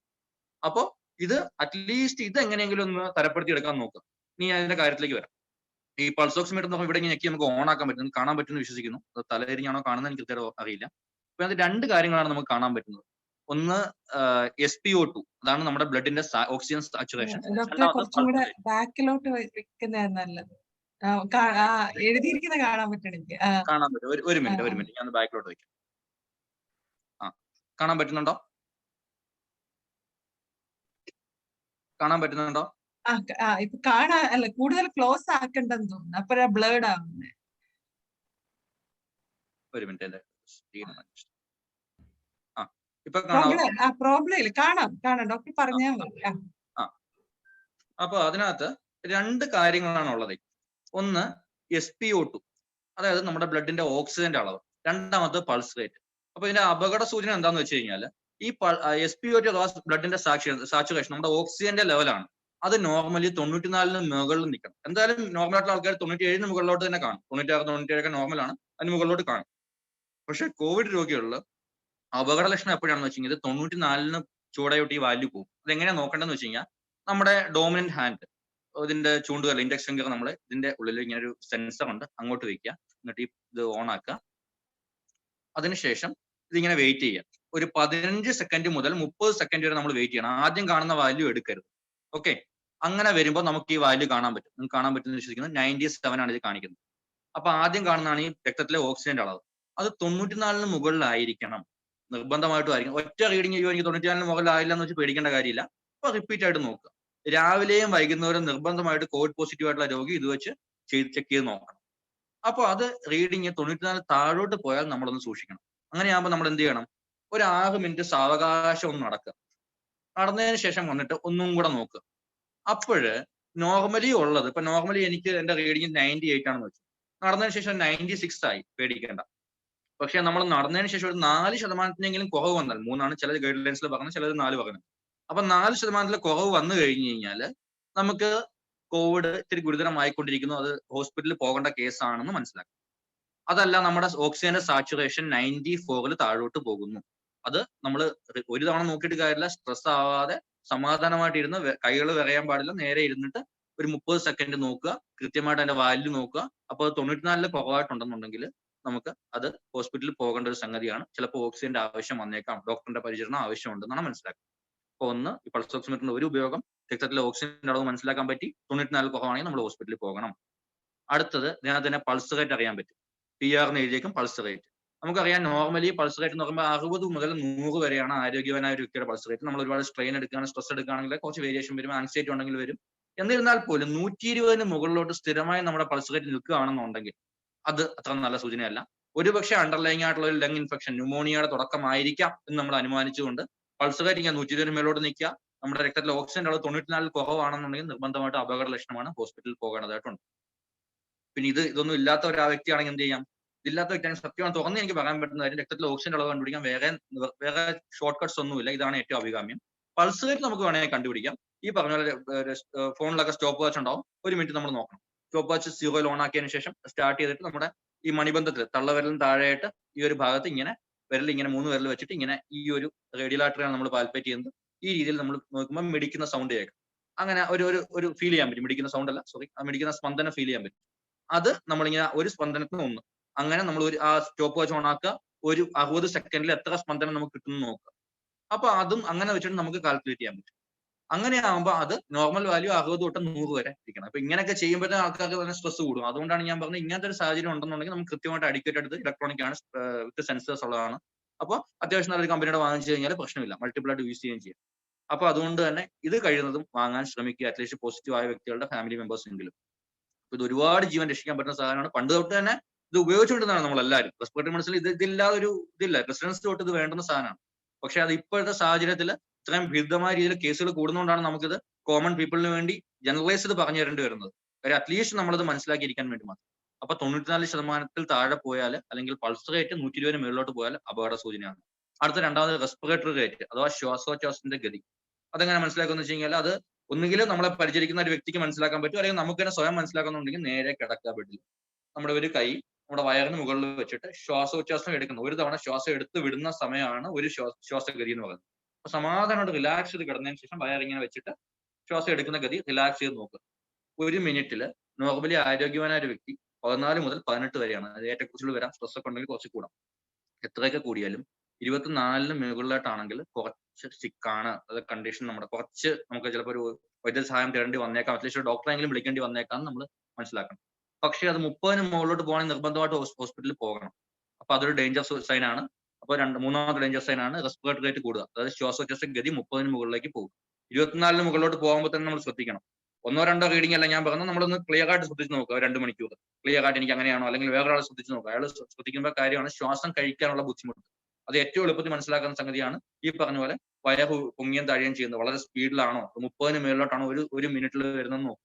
അങ്ങനെയാണെന്നുണ്ടെങ്കിൽ അതും ഒരു ഡേഞ്ചർ സൈൻ ആണ്. പിന്നെ അടുത്ത ഒരെണ്ണമാണ് കാപ്പിലറി ഫില്ലിംഗ് ടെസ്റ്റ് എന്ന് പറയും, കാപ്പിലറി ഫില്ലിംഗ് ടൈം.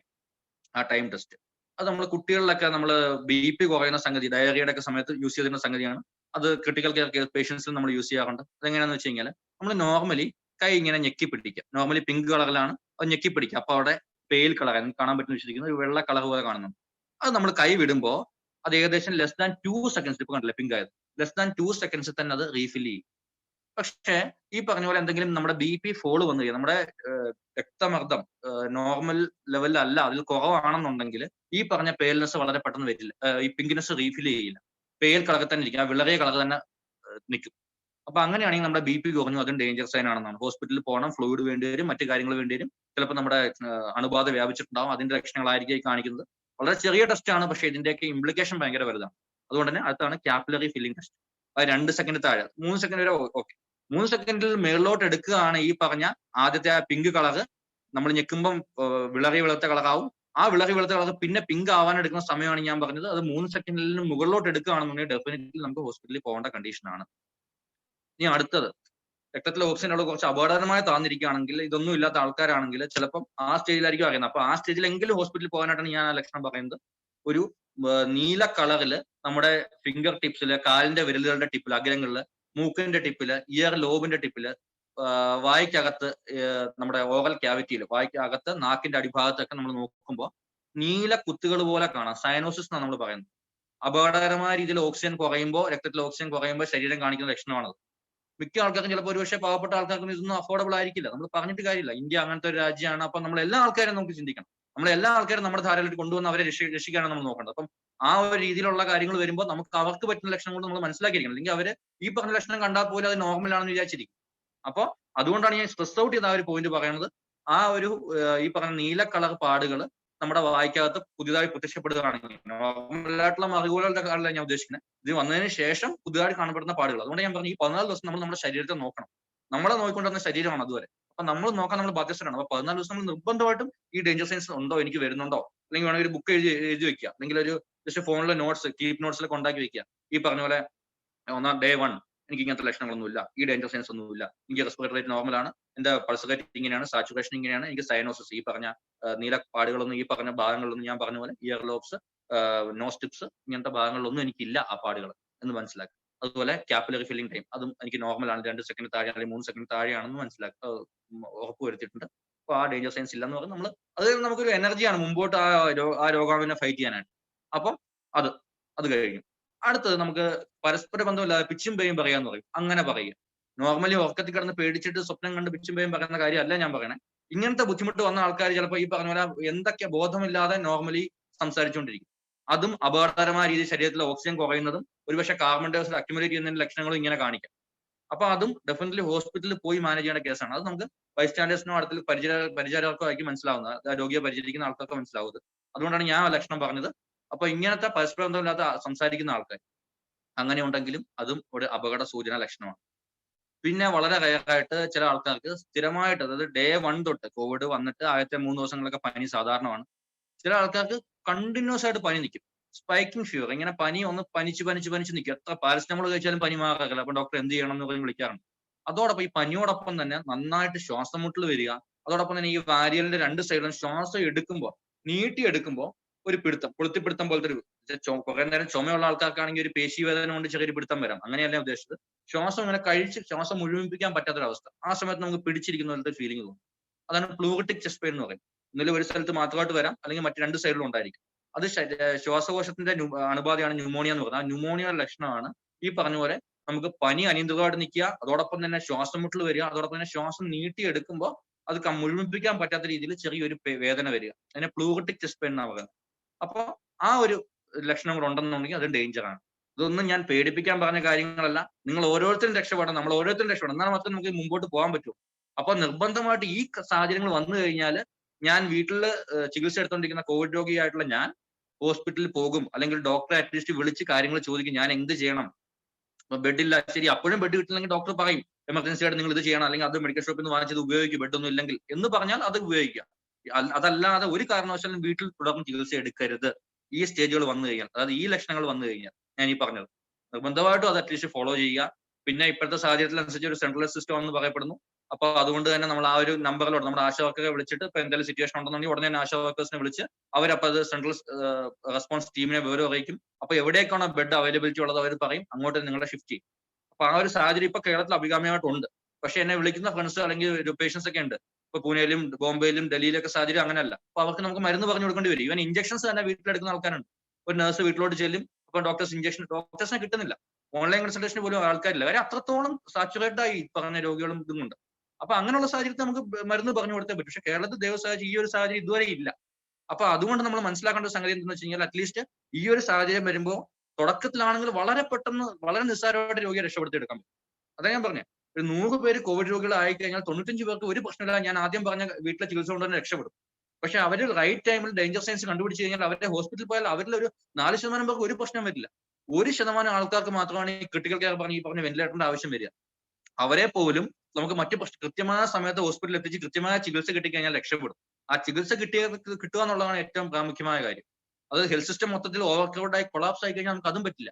രക്ഷപ്പെടുത്താനാവുന്ന രോഗികളെ പോലും രക്ഷപ്പെടുത്താനാവാത്ത അവസ്ഥയായി.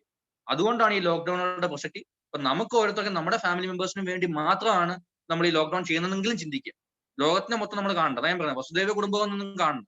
ഇൻഡിവിജ്വലൈസ് ചെയ്യാം. എനിക്ക് വേണ്ടി, എന്റെ വീട്ടുകാർക്ക് വേണ്ടി നീതി ചെയ്താൽ നമ്മൾ വയലേറ്റ് ചെയ്യില്ലല്ലോ. ആവശ്യത്തെ കാര്യത്തിന് വേണ്ടി പോലീസിനെ ബുദ്ധിമുട്ടിക്കില്ല. അവരൊക്കെ ഒരുപാട് ഞാൻ പറഞ്ഞില്ലേ, ഈ മുന്നണി പോരാളികൾ എന്നുള്ള പേരൊന്നും നമുക്ക് വേണ്ട. ആർക്കും അങ്ങനെ ഒരു പേര് കൊടുക്കില്ല. നമ്മൾ ഓരോരുത്തരും മുന്നണി പോരാളികളാണ്. അത് കുറച്ച് ആൾക്കാർ കുറച്ച് മുമ്പ് നിൽക്കുന്നു. ഇപ്പൊ ഹെൽത്ത് കെയർ വർക്കേഴ്സും പോലീസും ഒക്കെ ആകുമ്പോൾ അവർക്ക് കുറച്ചുകൂടെ നേരെ ഫേസ് ചെയ്യുന്നു കമാൻഡേഴ്സ് ആയിട്ട്. ബാക്കിയുള്ളവരെല്ലാം സൈനികരാണ്. അവരെല്ലാവരും ഇതിനെ ഫൈറ്റ് ചെയ്തുകൊണ്ടിരിക്കുക. അപ്പൊ ആ ഫൈറ്റിൽ നമ്മൾ എല്ലാവർക്കും ജയിക്കണം എന്നുണ്ടെങ്കിലും എതിരാളിയെ കറക്റ്റ് ടൈമിൽ ഹിറ്റ് ഹാർഡ്, എല്ലാവരും കൂടെ ഹിറ്റ് ഹാർഡ് ചെയ്തെങ്കിൽ മാത്രമേ ജയിക്കാൻ പറ്റുള്ളൂ. അപ്പൊ ഈ ടൈമിൽ ഈ കാര്യങ്ങളെല്ലാം നോക്കുക. നമുക്ക് മരണം വളരെ പെട്ടെന്ന് കുറയ്ക്കാൻ പറ്റും, വളരെയധികം കുറയ്ക്കാൻ പറ്റും. അങ്ങനെ തന്നെ നമുക്ക് മുമ്പോട്ട് പോകാനും പറ്റും. അപ്പൊ ഞാൻ ഈ പറഞ്ഞ കാര്യങ്ങളൊക്കെ കുറച്ചെങ്കിലും നിങ്ങൾക്ക് മനസ്സിലായി കാണും. അത് കൺവേ ചെയ്യാൻ പറ്റിയെന്ന് ഞാൻ വിശ്വസിക്കുന്നു. അപ്പൊ ഇങ്ങനെ ഒരു പ്ലാറ്റ്ഫോമിൽ കുറെ ആൾക്കാരായിട്ട് സംവദിക്കാനും ഇപ്പൊ ഈ പറഞ്ഞ കാര്യങ്ങളുടെ ഒരു എസൻസ്, ആ ഒരു ക്രക്സ് നിങ്ങൾ മറ്റുള്ളവർക്ക് കൂടെ ഫോർവേഡ് ചെയ്ത് കൊടുക്കുക, മറ്റുള്ളവരോട് സംവദിക്കുക, കാര്യങ്ങൾ മനസ്സിലാക്കി കൊടുക്കുക, നേരിട്ടല്ല ഫോൺ വഴി. അങ്ങനെ ഇങ്ങനെ ഒരു പ്രശ്നം ഉണ്ടെങ്കിൽ ഇത്രയേ ഉള്ളൂ കാര്യം, സമാധാനിക്കുക. നമുക്ക് എപ്പോഴും നമുക്ക് വേണ്ടുന്നത് നമുക്ക് നാളേക്കുള്ള ഒരു പ്രതീക്ഷയാണ്. അപ്പൊ ആ കാര്യങ്ങൾ മാക്സിമം ആൾക്കാരിലൊക്കെ ഒരു സമാധാനം കൊടുത്താൽ തന്നെ രോഗികളുടെ പകുതി ആശ്വാസം വരും. മനസ്സിലായില്ലേ? അപ്പൊ നമുക്ക് ചെയ്യാൻ പറ്റുന്നത് തന്നെ. ഞാനിപ്പോ ഇപ്പൊ പാരിപ്പള്ളിയിലൊക്കെ വർക്ക് ചെയ്യുന്ന സമയത്ത് നമുക്കറിയാം വെന്റിലേറ്ററിൽ കിടക്കുന്ന രോഗികൾക്ക് നമുക്ക് ചെയ്യാൻ പറ്റുന്ന എക്സ്ട്രാ നമുക്ക് ചെയ്യാൻ പറ്റുന്ന ഒരു സമാധാനമാണ്. ആ സമാധാനം നമ്മൾ കൊടുത്തു. അതിന്റെ കൂടെ മരുന്നുകളുടെ ഒപ്പം തന്നെ ആ സമാധാനം കൂടെ എത്തുമ്പോൾ തന്നെ കുറെ രോഗികൾ വളരെ പെട്ടെന്ന് റിക്കവറായി വരുന്നുണ്ട്. ഇപ്പൊ പ്രശ്നമൊന്നുമില്ല, നിങ്ങൾക്ക് വളരെ പെട്ടെന്ന് ബന്ധുക്കളെ കാണാൻ പറ്റും, നിങ്ങൾക്ക് അമ്മയെ കാണാം അല്ലെങ്കിൽ അച്ഛനെ കാണാൻ പറ്റും, പ്രശ്നങ്ങളൊന്നുമില്ല, പുതിയ വീട്ടിലോട്ട് മാറി താമസിക്കും. ഇങ്ങനെയൊക്കെ പുതിയ ഓരോ പോസിറ്റീവ് ന്യൂസ്. ഒരിക്കലും നെഗറ്റീവിലോട്ട് നമ്മൾ പോയി കഴിഞ്ഞാൽ രക്ഷപ്പെടാൻ സാധ്യതയുള്ള രോഗി പോലും ഇമ്പെൻഡിങ് ഡൂം നേരെ താഴോട്ട് പോകും. അപ്പൊ അതുകൊണ്ട് നമുക്ക് എപ്പോഴും പോസിറ്റീവ് വൈബ്സ് ക്രിയേറ്റ് ചെയ്യുക, സ്പ്രെഡ് ചെയ്യുക. അപ്പൊ അതിനുവേണ്ടി നമുക്കൊരു അവയർനെസ് വേണം. എന്നാലും ചുമ്മാതെ പോസിറ്റീവ് പറയാൻ പറ്റില്ല. വെറുതെ വാട്സ്ആപ്പ് യൂണിറ്റിൽ കിട്ടുന്ന ഫേക്ക് ന്യൂസുകൾ പറഞ്ഞിട്ട് പോസിറ്റീവായിട്ട് പറഞ്ഞിട്ട് കാര്യമില്ല. കറക്റ്റ് ആയിട്ടുള്ള ന്യൂസ് കറക്റ്റ് ആയിട്ടുള്ള ടൈമിൽ ഫോർവേഡ് ചെയ്ത് കൊടുക്കുക. വെറുതെ പോസിറ്റീവ് മാത്രം പാടില്ല, അവിടെ ഡേഞ്ചർ സൈൻസ് കൂടെ പറഞ്ഞു കൊടുക്കണം. എന്നാലേ മാത്രമേ അയാളെ നാളെ നമുക്ക് കാണാൻ പറ്റൂ. അപ്പം ഈ 97% ആൾക്കാർക്ക് ഇത് മതി. പക്ഷെ ബാക്കിയുള്ള 5% നമുക്ക് രക്ഷിക്കണമെങ്കിൽ ഈ പറഞ്ഞ കാര്യങ്ങൾ ശ്രദ്ധിച്ചാൽ പറ്റും. അപ്പൊ അതുകൊണ്ട് ഈ പറഞ്ഞ രോഗികളെ നമ്മൾ ഈ രീതിയിൽ രക്ഷപ്പെടുത്താൻ പറ്റും. ഈ പറഞ്ഞ കാര്യങ്ങളെല്ലാം ഒന്ന് ശ്രദ്ധിക്കുക, എല്ലാവർക്കും പറഞ്ഞു കൊടുക്കുക. അപ്പൊ ഇങ്ങനെ ഒരു പ്ലാറ്റ്ഫോം ഒരുക്കി തന്ന അഗോര ടീമിനും എസ്എൻ കോളേജിലെ എല്ലാ ഭാരവാഹികൾക്കും നന്ദി രേഖപ്പെടുത്തുന്നുണ്ട്. ഞാൻ നിർത്തുന്നു.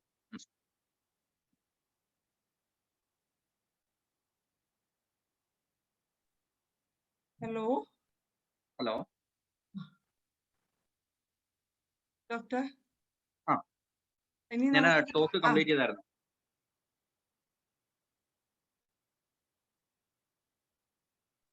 ഡോക്ടർ, നമുക്ക് ക്യൂ ആൻഡ് എ എന്ന് പറഞ്ഞൊരു ഭാഗം താഴെയുണ്ട്. അതൊന്ന് ക്ലിക്ക് ചെയ്ത് കഴിഞ്ഞാൽ ക്വസ്റ്റ്യൻസ് കാണാം. റെലവന്റ് ആയിട്ടുള്ള ചോദ്യങ്ങൾക്കുള്ള മറുപടി ഡോക്ടർക്ക് പറയാം.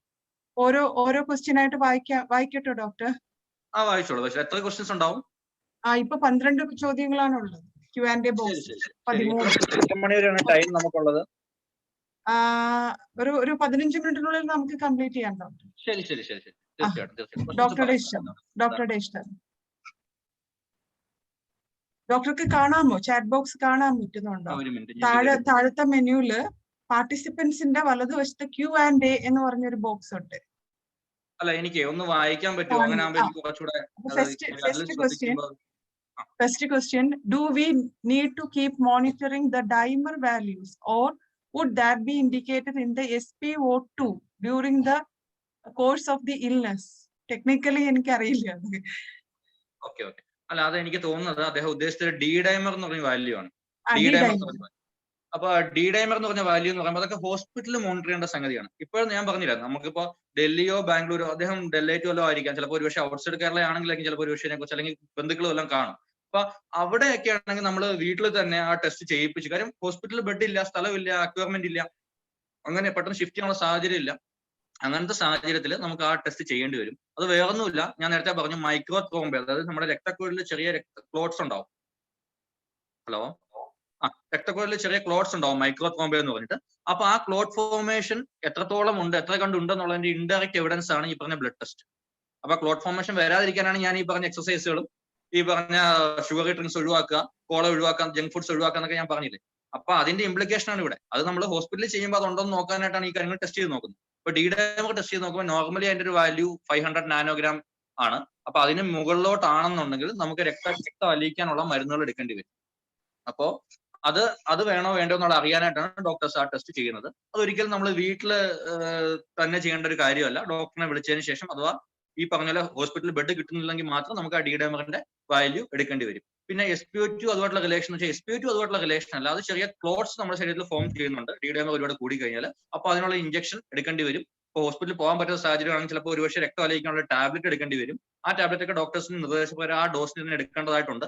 അപ്പൊ അത് വേണ്ടി വരുന്നുള്ള ഒരു ഡോക്ടറിന് മനസ്സിലാകാനുള്ള ടെസ്റ്റാണ് ഈ ഡി ഡൈമർ എന്ന് പറയുന്നത്. പിന്നെ സാച്ചുറേഷന്റെ വാല്യൂ എന്ന് പറഞ്ഞാൽ നമ്മൾ പറഞ്ഞു, അത് രക്തത്തിൽ ഈ പറഞ്ഞ ശ്വാസകോശത്തിനെ ബാധിക്കുന്ന ഏറ്റവും ഡേഞ്ചറസ് ഇൽനെസ് ആണ് ന്യൂമോണിയ. എന്ന് വെച്ചാൽ ശ്വാസകോശത്തിന്റെ ശ്വാസനാളം തൊട്ട് നമ്മുടെ ശ്വാസകോശത്തിന്റെ കോശങ്ങളെ, അതായത് ആൽവിയോളകൾ പോലത്തെ ആ വായു കുമിളകളെ പോലും ബാധിക്കുന്നതാണത്. അപ്പൊ അവിടെ രക്തവും പഴുപ്പും അല്ലെങ്കിൽ ഈ പറഞ്ഞ അണുബാധയൊക്കെ നിറഞ്ഞതിന് ശേഷമാണ് ഈ ന്യൂമോണിയ എന്ന് പറയുന്നത്. അത് കൂടാതെ തന്നെ അതിന്റെ വോളിലും വരുവാണെങ്കിൽ ഇന്റർസ്റ്റീഷ്യൽ ന്യൂമോണിയ എന്നൊക്കെ പറയും, ബ്രോങ്കൽ ന്യൂമോണിയ എന്നൊക്കെ പറയും. ആ ന്യൂമോണിയ വരുമ്പോഴാണ് നമ്മൾ നോർമലി നമ്മൾ ശ്വാസം എടുക്കുന്നു, ഓക്സിജൻ എടുക്കുന്നു, കാർബൺ ഡൈഓക്സൈഡ് പുറത്തു വിടുന്നു. ആ പ്രോസസ് നടക്കത്തില്ല. അങ്ങനെ ആവുമ്പോഴാണ് ഈ പറഞ്ഞ ഓക്സിജന്റെ അളവ് നമ്മുടെ രക്തത്തിൽ കുറയുന്നത്. അത് അറിയാനായിട്ടാണ് ഈ പറഞ്ഞ പൾസ് ഓക്സിമീറ്റർ ഞാൻ പറഞ്ഞത്. അപ്പൊ സാച്ചുറേഷനും ഡി ഡൈമറുമായിട്ട് ഡയറക്റ്റ് റിലേഷൻ ഒന്നുമില്ല. ഡി ഡൈമറിൽ കൂടി കഴിഞ്ഞാൽ നമുക്ക് മനസ്സിലാക്കേണ്ടത് ശരീരത്തിൽ രക്ത ക്ലോട്ട് ഉണ്ടാകാൻ സാധ്യതയുണ്ടെന്നുള്ളതാണ്.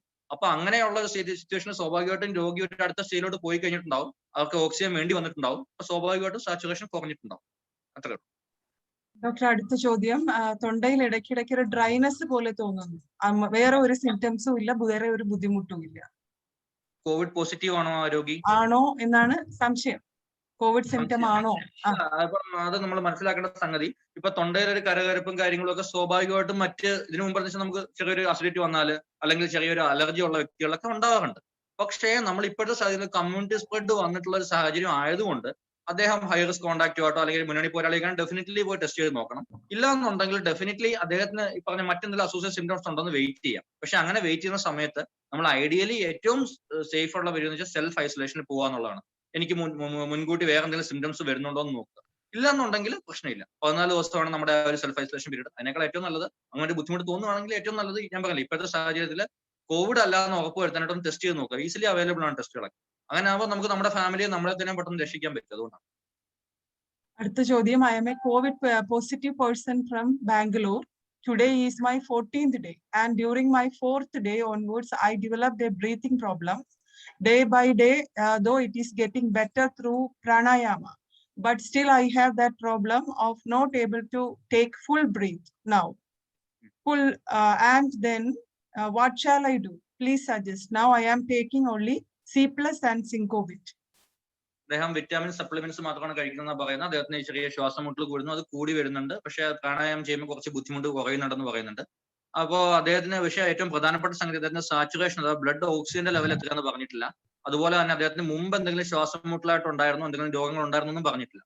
ഈ രണ്ട് ഹിസ്റ്ററിയും വളരെ ഇമ്പോർട്ടന്റ് ആണ്. അതായത് നേരത്തെ ശ്വാസം മുട്ടലോ അല്ലെങ്കിൽ COPD പോലത്തെ മറ്റു രോഗങ്ങളുള്ള ആൾക്കാർക്ക് സ്വാഭാവികമായിട്ട് ശ്വാസം മുട്ടൽ ഉണ്ടാവും. അവരോടൊപ്പം ഈ സ്ട്രെസ്സും കൂടെ വരുമ്പോൾ കുറച്ചുകൂടെ അത് കൂടും. അത് ചിലപ്പോൾ കോവിഡിന്റെ ഭാഗമായിട്ടുള്ളത് ആയിരിക്കില്ല. പക്ഷേ ഇതൊന്നും ഇല്ലാത്തൊരു വ്യക്തിക്ക് പുതിയതായിട്ട് ശ്വാസം മുട്ടൽ വരികയാണെങ്കിൽ ഡെഫിനറ്റ്ലി കോവിഡ് റിലേറ്റഡ് ആണ്. അപ്പൊ അങ്ങനെ ആകുമ്പോൾ നമുക്ക് മറ്റ് ഇൻവെസ്റ്റിഗേഷൻസ് വേണ്ടി വരും. ഡി ഡൈമർ, എക്സ്റേ, അതുപോലെ തന്നെ സാച്ചുറേഷൻ എത്രയാണെന്ന് നോക്കേണ്ടി വരും. അത് ശ്വാസകോശത്തെ ബാധിച്ചിട്ടുണ്ടെന്ന് അറിയേണ്ടി വരും. 14 ദിവസമായിട്ട് അദ്ദേഹത്തിന് മറ്റ് ബുദ്ധിമുട്ടുകളൊന്നും ഇല്ലെങ്കിലും ഇപ്പോഴത്തെ സാഹചര്യം കൊണ്ട് ഞാൻ പറയാൻ വിട്ടുപോയി ഹാപ്പി ഹൈപ്പോക്സിയ എന്ന് പറയുന്നത്. പുള്ളിക്ക് വേറെ പ്രശ്നങ്ങളൊന്നും കാണില്ല. അപ്പോഴതാണ് നമ്മൾ ഓക്സിജന്റെ സാച്ചുറേഷൻ നോക്കുമ്പോഴേ നമുക്ക് മനസ്സിലാവുള്ളൂ. സാച്ചുറേഷൻ 94 കുറവായിട്ട് നിൽക്കുകയാണെങ്കിൽ മാത്രം നമുക്ക് ഈ പറഞ്ഞ കോവിഡ് നെഗറ്റീവ് ആയെന്നുള്ള സിഗ്നിഫിക്കൻസേ ഇല്ല. ഈ പറഞ്ഞ പോലെ ഓക്സിജൻ ലെവൽ കുറവാണെങ്കിൽ ഡെഫിനറ്റ്ലി നമുക്ക് ട്രീറ്റ്മെന്റ് എടുക്കേണ്ടി വരും. 2 ദിവസം മുമ്പ് ഒരു പേഷ്യന്റ് വന്നതാണ്. അദ്ദേഹത്തിന് 14 ദിവസം കഴിഞ്ഞു, കോവിഡ് ഒക്കെ നെഗറ്റീവ് ആയി, മറ്റു പ്രശ്നങ്ങളൊന്നുമില്ല. പക്ഷേ എനിക്ക് വേറെ പ്രശ്നം എന്തെങ്കിലും ചെയ്യണമെന്ന് ചോദിച്ചിട്ടാണ് നോക്കിയപ്പോൾ തന്നെ സാച്ചുറേഷൻ നോക്കിയപ്പോൾ 83 ഉള്ളൂ. അപ്പൊ തന്നെ ഹോസ്പിറ്റലിൽ അഡ്മിറ്റ് ചെയ്യേണ്ട സാഹചര്യം ഉണ്ടായിരുന്നു. അതപ്പോൾ പൾസ് ഓക്സിമീറ്റർ വീട്ടിലുണ്ടെങ്കിൽ ആ പ്രശ്നം വരില്ല. അപ്പൊ അതുകൊണ്ട് അത് എത്രയും പെട്ടെന്ന് വാങ്ങിച്ചു വെക്കുക. കാര്യം എന്ന് വെച്ച് കഴിഞ്ഞാൽ ഈ കോവിഡ് വന്നു കഴിഞ്ഞു കഴിഞ്ഞാൽ കോവിഡ് ഉൾപ്പെടെ പോസ്റ്റ് കോവിഡ് എന്ന് പറഞ്ഞൊരു ഫേസും കൂടെ ഉണ്ട്. അപ്പം നമുക്ക് പ്രധാനപ്പെട്ട സംഗതി എന്ന് വെച്ചാൽ കോവിഡ് വന്നൊരിക്കൽ പോസിറ്റീവ് ആയി കഴിഞ്ഞാൽ പിന്നെ നെഗറ്റീവ് ആവുന്നതിന് യാതൊരു ഹോളും ഇല്ല. കാര്യം നെഗറ്റീവ് എന്ന് വെച്ചാൽ ഇത്രയേ ഉള്ളൂ. എൻ്റെ അർത്ഥം എന്ന് വെച്ച് കഴിഞ്ഞാൽ മറ്റുള്ളവർക്ക് ഞാൻ സ്പ്രെഡ് ചെയ്യില്ല എന്നുള്ളതേ ഉള്ളൂ. പക്ഷെ കോവിഡ് രോഗം വന്നു മാറി ഭേദമായിട്ട് നമ്മുടെ ശരീരം അതിനെ ഹീൽ ചെയ്യാൻ എടുക്കുന്ന സമയമുണ്ട്. ആ സമയം വരെ നമുക്ക് ക്രൂഷ്യലാണ് നമ്മുടെ ആരോഗ്യം സംരക്ഷിക്കുക എന്നുള്ളത്. ആ സമയത്ത് ഈ പറഞ്ഞ രക്തത്തിലെ ഓക്സിജന്റെ അളവ് അന്ന് വരെ നമുക്ക് ക്ലിയർ ആയിട്ട് മോണിറ്റർ ചെയ്യേണ്ടി വരും. ഇത് കഴിഞ്ഞാൽ അത് 14 ദിവസം കഴിഞ്ഞാലും ചിലപ്പോൾ ചെറിയൊരു ഫോൾ വരാം. അപ്പൊ അതുകൊണ്ടാണ് ഞാൻ പറഞ്ഞത് ഈ ഒരു കാര്യം എങ്ങനെയെങ്കിലും ഒന്ന് ഉറപ്പുവരുത്തുക. അപ്പൊ അദ്ദേഹത്തോട് പറയേണ്ട സംഗതി ഇത്രയേ ഉള്ളൂ. എങ്ങനെയെങ്കിലും ഒരു പൾസ് ഓക്സിമീറ്റർ റീഡിംഗ് നോക്കുക. അതിൽ നോർമൽ ആണെന്നുണ്ടെങ്കിൽ നിങ്ങൾ മറ്റു കാര്യങ്ങളൊന്നും പേടിക്കേണ്ട. നോർമലാണ്, നിങ്ങൾ ഇപ്പോൾ ചെയ്യുന്ന പ്രാണായാമം മറ്റു കാര്യങ്ങളൊക്കെ മുമ്പോട്ട് കൊണ്ടുപോകുക. അതല്ലാന്നുണ്ടെങ്കിൽ അതിൽ റീഡിംഗ് കുറവാണെങ്കിൽ ഡെഫിനറ്റ്ലി നിങ്ങൾ ഡോക്ടറെ വിളിക്കണം. അവിടുത്തെ സാഹചര്യത്തിൽ ഹോസ്പിറ്റലിൽ പോകാൻ പറ്റില്ല എനിക്കറിയാം. അപ്പോഴാണെങ്കിൽ വൈദ്യസഹായം തേടണം, ഡോക്ടേഴ്സിനെ വിളിക്കണം. വിളിച്ചതിന് ശേഷം അദ്ദേഹത്തിന്റെ അഭിപ്രായം തേടണം. ഡോക്ടർ പ്രമോദ് കുമാറിൽ നിന്നുള്ള ചോദ്യമാണ്, can we use boiled water using adhatoda leaves for improving functioning of lungs? Adhatoda, എനിക്ക് അദ്ദേഹത്തോട് സോറി പറയാനുണ്ട്. കാര്യം എന്ന് വെച്ച് കഴിഞ്ഞാൽ എനിക്ക് അതിന്റെ എന്താണ് മെറ്റീരിയൽ എന്ന് മനസ്സിലായിട്ടില്ല. പക്ഷേ ഈ നമ്മൾ ഒരിക്കലും തണുത്ത വെള്ളമോ അങ്ങനെയുള്ള വെള്ളങ്ങളൊന്നും ഉപയോഗിക്കരുത്, ഞാൻ പറഞ്ഞല്ലോ. അപ്പൊ ഈ പറഞ്ഞ ചൂടുവെള്ളം ഉപയോഗിക്കുന്നതിന് ഒരു പ്രശ്നമില്ല. അത് നമുക്കൊരു സൂത്തനിങ് ഏജന്റ് ആണ്. നമുക്ക് തൊണ്ടയ്ക്കുള്ള ഇറിറ്റേഷൻ, കോഫ് റിസപ്റ്റേഴ്സ് ഒരുപാടുണ്ട്. അപ്പൊ അത് സ്വാഭാവികമായിട്ട് ഒരുപാട് തണുത്ത വെള്ളമോ പുളിയുള്ള വെള്ളമോ കഴിക്കുമ്പോൾ തൊണ്ട കാറി ചുമ വരും എന്നൊക്കെ ചിലർക്ക് പറയും. അത് ശമിപ്പിക്കാനായിട്ട് ഈ പറഞ്ഞ ചൂടുവെള്ളം നല്ലതാണ്. അതിനകത്ത് ഈ അടത്തോട എന്ന് പറഞ്ഞ ലീഫിന്റെ കാര്യം എനിക്കത് അറിയില്ല. തുളസി ലീവ്സ് ഉണ്ട്, തുളസി ലീവ്സ് ഇട്ട് വെള്ളം കഴിക്കാൻ പ്രശ്നമൊന്നുമില്ല. പക്ഷെ അതിന്റെ ഞാൻ പറയില്ല പ്രോപ്പർ അതിന്റെ മെഡിക്കൽ പർപ്പസ് എനിക്കത് പറയാൻ ഞാൻ ഒരു ഓതറൈസ്ഡ് പേഴ്സൺ അല്ല, അതുകൊണ്ട് എനിക്ക് അറിയില്ല. ചൂടുവെള്ളം കഴിക്കാം, ചൂടുവെള്ളം ഉപയോഗിക്കണം, ചൂടുവെള്ളമാണ് ഉപയോഗിക്കേണ്ടത്. From Dr. Ramakrishnan, the COVID-19 second wave is mainly targeting the youngsters. The third wave will be more dangerous and contagious than the second wave. Is there any correlation between the 4G, 5G electromagnetic radio waves and the incidence and prevalence of COVID-19? അത് കുറച്ചുകൂടെ ഒരു advance level of question ആണ്. ഒരു medical സയൻസിന്റെ അപ്പാർട്ടായിട്ട് പറയുന്ന ഒരു question ആണ് അദ്ദേഹം ചോദിച്ചിരിക്കുന്നത്. അല്ല, അപ്പൊ ആ രീതിയിൽ ഈ പറഞ്ഞല്ലേ, എനിക്ക് ഇതിനകത്ത് ഒരു മെഡിക്കൽ പോയിന്റ് ഓഫ് വ്യൂവിൽ അദ്ദേഹത്തിന് ഒരു ജസ്റ്റിഫിക്കേഷൻ കൊടുക്കാൻ പറ്റുന്നത് അദ്ദേഹത്തിന് അക്സെപ്റ്റ് ചെയ്യാൻ പറ്റുമെന്ന് അറിയില്ല. പക്ഷെ എന്റെ വ്യൂ പോയിന്റ് ഞാൻ പറയുകയാണ്, ഏതൊരു വൈറൽ ഇൽനെസ്സിനും, ഇതിപ്പം നമ്മൾ ഈ ഒരു വൈറസ് മാത്രമല്ല, ഏതൊരു വൈറൽ ഇൽനെസ്സിനും പല മൾട്ടിപ്പിൾ വേവ്സ് ഉണ്ടാവും. അതിപ്പോ പറഞ്ഞ ഇൻഫ്ലുവൻസയ്ക്ക് ഉണ്ട്, ഈ പറഞ്ഞ പോലെ സ്പാനിഷ് ഫ്ലൂ, നിങ്ങൾ ഏകദേശം മനസ്സിലായിട്ടുണ്ടാവും. 1918 സ്പാനിഷ് ഫ്ലൂ എന്ന് പറഞ്ഞൊരു വൈറൽനെസ് ഒരുപാട് കോടിക്കണക്കിന് ആൾക്കാർ മരിച്ചാണ്. എന്റെ ഫസ്റ്റ് വേവ് വളരെ സിമ്പിൾ ആയിട്ട് കടന്നുപോയി. ഇപ്പോഴും അപ്പോഴത്തെ സാഹചര്യം അനുസരിച്ച് കുറെ പേര് മരിച്ചു.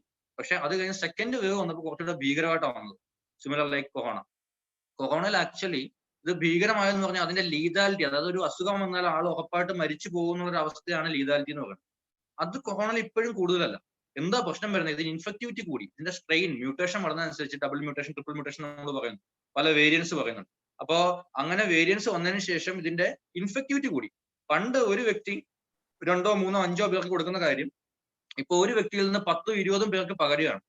അപ്പൊ ഒറ്റ ദിവസം കൊണ്ട് ഒരുപാട് പേര് രോഗികളാവുകയാണ്. ഹെൽത്ത് സിസ്റ്റം മുമ്പോട്ട് ഇത്ര ആൾക്കാർ വരുമ്പോൾ അവരെല്ലാം ട്രീറ്റ് ചെയ്യാൻ പറ്റില്ല നമുക്ക്, മനസ്സിലായോ? അപ്പൊ ഒരുപാട് പേർക്ക് സിമ്പിളായിട്ട് ഒരു വൈദ്യസഹായം കിട്ടിയ രക്ഷപ്പെടുന്ന രോഗികളെ പോലും മരണത്തിന്റെ വക്കിലെടുത്ത് തള്ളിവിടുകയാണ്. അങ്ങനെയാണ് മരണനിരക്ക് അവിടെ കൂടുന്നത്. പിന്നെ വേറൊരു കാര്യം അദ്ദേഹം പറഞ്ഞതുപോലെ എല്ലാം മൾട്ടിപ്പിൾ വേവ്സ് ആണ്. അതൊരു പുതിയ കാര്യമല്ല. സ്പാനിഷ് ഫ്ലൂവിന് മൾട്ടിപ്പിൾ വേവ്സ് ഉണ്ടായിരുന്നു, അതുപോലെ സാഴ്സിന് ചെറിയ വേവ്സ് ഉണ്ടായിരുന്നു, റിപ്പോർട്ട് ചെയ്യപ്പെട്ടിട്ടുണ്ട്. പിന്നെ ഇടയ്ക്ക് വന്ന എബോള പോലത്തതോ അല്ലെങ്കിൽ ഈ പറഞ്ഞ മറ്റു നിപ്പ പോലത്തതോ ആയിട്ടുള്ള അതിന് മാത്രമേ വേവ് ഫോം റിപ്പോർട്ട് ചെയ്യപ്പെടാതെ. അത് ഉണ്ടാവും. ഏതൊരു വൈറൽ ഇൽനെസ്സിനും മൾട്ടിപ്പിൾ വേവ് ഫോം ആയിട്ടാണ് അത് മാനിഫെസ്റ്റ് ചെയ്യുന്നതും. First wave, second wave, third wave expect ചെയ്യപ്പെടുന്നു പറയപ്പെടുന്നു. അതുണ്ടാവും. അങ്ങനെ പലതവണ മ്യൂട്ടേഷൻ നടന്ന് ചില മ്യൂട്ടേഷൻസ് ഒക്കെ ദുർബലമായ വൈറസിന്റെ ആ ഒരു ലീതാലിറ്റി കുറയുകയാണ് കാലക്രമത്തിൽ ചെയ്യുന്നത്. അതിന് മുമ്പായിട്ട് നമുക്കൊരു പ്രതിരോധ മരുന്നും വാക്സിനൊക്കെ വരുമ്പോഴത്തേനും സ്വാഭാവികമായിട്ട് ആൾക്കാർ ആ രീതിയിൽ ഇമ്മ്യൂൺ ആവും. അല്ലെങ്കിൽ ഒരു ഹേർഡ് ഇമ്മ്യൂണിറ്റി എന്ന് പറഞ്ഞൊരു കോൺസെപ്റ്റ് ഉണ്ട്. ഒരു മോർ ദാൻ 70% ആൾക്കാരിൽ കൂടുതൽ വന്നു കഴിഞ്ഞ് കഴിഞ്ഞാൽ സ്വാഭാവികമായിട്ടും കുറച്ച് ആൾക്കാരെല്ലാം ഇമ്മ്യൂൺ ആയിട്ട് അങ്ങനെ ഒരു ഇമ്മ്യൂണിറ്റി, ഹേർഡ് ഇമ്മ്യൂണിറ്റി ഡെവലപ്പ് ചെയ്ത് വൈറസിനെ ചെറുക്കാൻ പറ്റും. ഇങ്ങനെയൊക്കെ പല തിയറീസ് ആണ്. ഒരു ആക്ച്വൽ സിനാരിയോ വരണം എന്നുണ്ടെങ്കിൽ നമുക്ക്, ഞാൻ പറയും, ഇതൊരു ന്യൂ വേൾഡ് സിനാരിയോ ആണ്, ന്യൂ വൈറസ് ആണ്. അപ്പൊ സ്വാഭാവികമായിട്ട് ഇതിനെ മൾട്ടിപ്പിൾ വേവ്സ് എന്ന് പറയപ്പെടുന്നു. പിന്നെ വേറൊരു കാര്യം കൂടെ പറയാനുള്ളത്, ഫസ്റ്റ് വേവിൽ നമ്മളിപ്പോ ഓൾറെഡി ഹൈ റിസ്ക് ഫാക്ടേഴ്സ് ഉള്ള ആൾക്കാരെയാണ് അഫക്ട് ചെയ്തെന്ന് പറഞ്ഞു. സെക്കൻഡ് വേവിൽ യങ്സ്റ്റേഴ്സ് ആണ് വരുന്നത്. യങ്സ്റ്റേഴ്സ് എന്തുകൊണ്ട് വരുന്നത് വെച്ചാൽ ഒരു പരിധി വരെ അവർ വരെ ലീസ്റ്റ് ബോധേഡായിരുന്നു. നമ്മുടെ ലൈഫ് സ്റ്റൈൽ രീതികളും അതുപോലെയായിരുന്നു. നമ്മൾ ഈ പറഞ്ഞ സോഷ്യൽ ഡിസ്റ്റൻസിങ്ങും ഹാൻഡ് സാനിറ്റൈസേഷനും മാസ്കിങ്ങും കാര്യങ്ങളും ഒന്നും പ്രോപ്പറായിട്ട് യങ്സ്റ്റേഴ്സ് ഫോളോ ചെയ്തിട്ടില്ല. അവരെന്താ പറയണേ, ഇത് വന്നു കഴിഞ്ഞാൽ ജസ്റ്റ് ഒരു പനി പോലെ പോകും എന്നൊരു അമിത ആത്മവിശ്വാസം അതിനുണ്ടായിരുന്നു. രണ്ടാമത്തെ സംഗതി, വാക്സിനേഷൻ വന്നപ്പോ ഈ 65 വയസ്സിനും 60 വയസ്സിനും മുകളിലുള്ള ആൾക്കാർക്കെല്ലാം വാക്സിൻ കിട്ടി. പക്ഷേ ഈ പറഞ്ഞ യങ്സ്റ്റർ പോപ്പുലേഷനിൽ വാക്സിനേഷൻ ഇതുവരെ എത്തിയിട്ടില്ല. അപ്പൊ അതാണ് ഏറ്റവും വലിയ വെല്ലുവിളി. അതുകൊണ്ട് തന്നെ അവർക്ക് വന്നു കഴിഞ്ഞാൽ ഈ പറഞ്ഞ വാക്സിനേഷൻ എടുത്ത ആൾക്കാർ, 2 ഡോസ് വാക്സിനേഷൻ എടുത്ത ആൾക്കാരല്ല, ഞാനൊക്കെ 2 ഡോസ് എടുത്താണ്, തുടക്കത്തിൽ എടുത്താണ്. അപ്പോ രോഗം വന്നാലും ഗുരുതരമാവില്ല. ആ ഒരു സാഹചര്യം ഇതുവരെ അതിന്റെ ഒരു സ്റ്റഡി പ്രോപ്പറായിട്ടില്ല. അതായത് രോഗം വന്നാലും ഗുരുതരമാവുന്ന ഒരു സ്റ്റഡിയേ വന്നിട്ടില്ല. മനസ്സിലായി? ലോകത്തെല്ലായിടത്തും ഇത്രയും കോടിക്കണക്കിന് ആൾക്കാർക്ക് എടുത്തിട്ട് വളരെ കുറച്ചൊരു % ആൾക്കാർക്ക് മാത്രമാണ് രോഗം വന്നിട്ടുള്ളത്. എന്നാലും അത് ആ രീതിയിൽ അങ്ങ് പോകും. ഒരിക്കലും ഗുരുതരമാവുന്ന സിറ്റുവേഷനായിട്ട് ഇതുവരെ വന്നിട്ടില്ല. അപ്പൊ അതുകൊണ്ട് തന്നെ യങ്സ്റ്റർ പോപ്പുലേഷനിൽ ഇത് കൂടുതലായിട്ട് അഫക്ട് ചെയ്ത് കാണും. അടുത്ത സ്റ്റേജ് എന്ന് പറഞ്ഞു കഴിഞ്ഞാൽ തേർഡ് വേവ് നമ്മൾ എക്സ്പെക്ട് ചെയ്യുന്നത് കുട്ടികൾ കൂടുതൽ ബാധിക്കപ്പെടും എന്നുള്ളതാണ്. അതിന്റെ കാരണം എന്ന് പറഞ്ഞാൽ ഇത് തന്നെ സിമ്പിൾ ആണ്. കാര്യം കുട്ടികളിൽ ഇതുവരെ കുട്ടികളിലും ഗർഭിണിയായിട്ടുള്ള മുലയൂട്ടുന്ന അമ്മമാരിലും വാക്സിനേഷൻ കൊടുക്കാൻ പാടില്ല. അതിന്റെ പ്രോപ്പർ സ്റ്റഡി വന്നിട്ടില്ല. അതുകൊണ്ട് അവർക്ക് കൊടുക്കാറില്ല. അപ്പൊ അതുകൊണ്ട് തന്നെ ആൾക്കാർ ഇമ്മ്യൂണായി വരുന്ന വൈറസ് അതിന് ആധിപത്യം ഉറപ്പിക്കാൻ പറ്റുന്ന ബോഡിയിലോട്ട് പോവുകയാണ്. അത്രേ ഉള്ളൂ. അപ്പൊ അടുത്ത വേവില് കുട്ടികളിലേക്ക് നമുക്ക് വാക്സിനേഷൻ എത്തിക്കാൻ പറ്റിയിട്ടില്ല, നമുക്ക് പ്രതിരോധ സംവിധാനം ഒരുക്കാൻ പറ്റിയിട്ടില്ല എന്നുണ്ടെങ്കിൽ കുട്ടികളെ ബാധിക്കും ഡെഫിനറ്റ്ലി. പക്ഷെ ഇങ്ങനെ വേഴ്സ് മൾട്ടിപ്പിൾ ആയിട്ട് ഫോം ചെയ്യാം. അല്ലാതെ ഈ പറഞ്ഞ അതിന് 5G 3G എന്നുള്ള റിലേഷൻ എനിക്ക് അഡിക്വേറ്റ് ആയിട്ട് പറയാൻ ഞാൻ ആളല്ല. ദിവസവും ഗാർഗിൾ ചെയ്താല് കോവിഡ് വരാതെ പ്രതിരോധിക്കാൻ കഴിയുമോ? ഉപ്പുവെള്ളമൊക്കെ ഗാർഗിൾ ചെയ്ത് കഴിഞ്ഞാല് നമുക്കത് അതൊന്നും ഒരിക്കലും ഒരു വൈറസുഡലായിട്ടുള്ള ഒരു പ്രോപ്പർട്ടി ഉണ്ടെന്ന് വെച്ച് കഴിഞ്ഞാൽ എപ്പോഴും ഒരു ചൂടായിട്ടുള്ള ഒരു ഇത്, അതോടൊപ്പം തന്നെ ഉപ്പ്, ഇതൊക്കെ ഒരു അണുനാശകങ്ങളാണ് എന്ന് പറയപ്പെടാം. എന്ന് പറഞ്ഞിട്ട് കോവിഡിന്റെ പ്രതിരോധമൊന്നും അല്ലത്. നമുക്ക് നോർമലായിട്ട് നമുക്കിപ്പോ തൊണ്ടയ്ക്ക് ഒരു കാകലുണ്ട്, തൊണ്ടയ്ക്ക് ഒരു ഇറിറ്റേഷൻ ഉണ്ടെങ്കിൽ സ്വാഭാവികമായിട്ട് നമുക്ക് ചെയ്യാം. നമ്മുടെ ഹോം റെമഡിയാണത്. മറ്റു മരുന്നുകളുടെ ഒന്നും ആവശ്യമില്ല. അപ്പൊ തൊണ്ടയ്ക്ക് ചെറിയൊരു കുത്തൽ പോലെ ഉണ്ടെങ്കിൽ ഡെഫിനറ്റ്ലി അത് ഉപയോഗിക്കാം. പക്ഷെ അത് കണ്ടിന്യൂസ് ആയിട്ട് ഉപയോഗിച്ചു എന്ന് പറഞ്ഞ് കോവിഡ് വരത്തില്ല എന്നുള്ള ഒരു ഗ്യാരണ്ടി ഒന്നുമില്ല. പക്ഷെ നമുക്കത് ഈ പറഞ്ഞ പോലെ തണുത്ത വെള്ളവും ഈ പറഞ്ഞ മറ്റു കാര്യങ്ങളൊക്കെ ഉപയോഗിച്ച് കഴിഞ്ഞാൽ ഡെഫിനറ്റ്ലി അത് ഹാംഫുൾ ആണ്. അത് ഉപയോഗിക്കരുത്. അപ്പൊ ഈ പറഞ്ഞ കാര്യങ്ങൾ നമ്മൾ ചെയ്യുന്നതുകൊണ്ട് യാതൊരു പ്രശ്നവുമില്ല. അതുകൊണ്ട് നമുക്ക് ഡെഫിനറ്റ്ലി ചെയ്യാം. നമുക്ക് ചിലവില്ലാതെ ചെയ്യാൻ പറ്റുന്ന ഒരു കാര്യമാണ് വീട്ടിൽ. അപ്പോൾ ഈ പറഞ്ഞ കോവിഡ് രോഗിക്കും ഡെഫിനറ്റ്ലി അത് ഗാഗിൾ ചെയ്യുന്നതുകൊണ്ട് ഒരു പ്രശ്നമില്ല. തൊണ്ടയ്ക്കുള്ള ഇറിറ്റേഷൻ ഒക്കെ ഒഴിവായി കിട്ടും. പക്ഷെ അത് കോവിഡിനെതിരായിട്ടുള്ള മരുന്നെന്ന രീതിയിൽ പ്രചരിപ്പിക്കരുതെന്നേ ഉള്ളൂ. മനസ്സിലായി? അപ്പൊ അത് ഞാൻ ചെയ്തിട്ടുണ്ട്. എനിക്കൊരു ഫോൾസ് സെക്യൂരിറ്റി വന്നിട്ടുണ്ട്. ഞാൻ ഈ എല്ലാ ദിവസവും ഗാഗിൾ ചെയ്യുന്ന വ്യക്തിയാണ്. അതുകൊണ്ട് എനിക്കിനി വൈറസ് വന്നാൽ എനിക്കൊന്നും വരില്ല, ആ ചിന്ത പാടില്ല എന്നാണ് ഞാൻ ഉദ്ദേശിച്ചത്. ഡോക്ടർ സൂര്യയുടെ ചോദ്യം തന്നെയാണ്. സാധാരണ കോവിഡ് വന്ന വ്യക്തിക്ക് ചുമയുണ്ടെങ്കിൽ വീട്ടിൽ തന്നെ കഴിയാനാണ് പറയാറ്.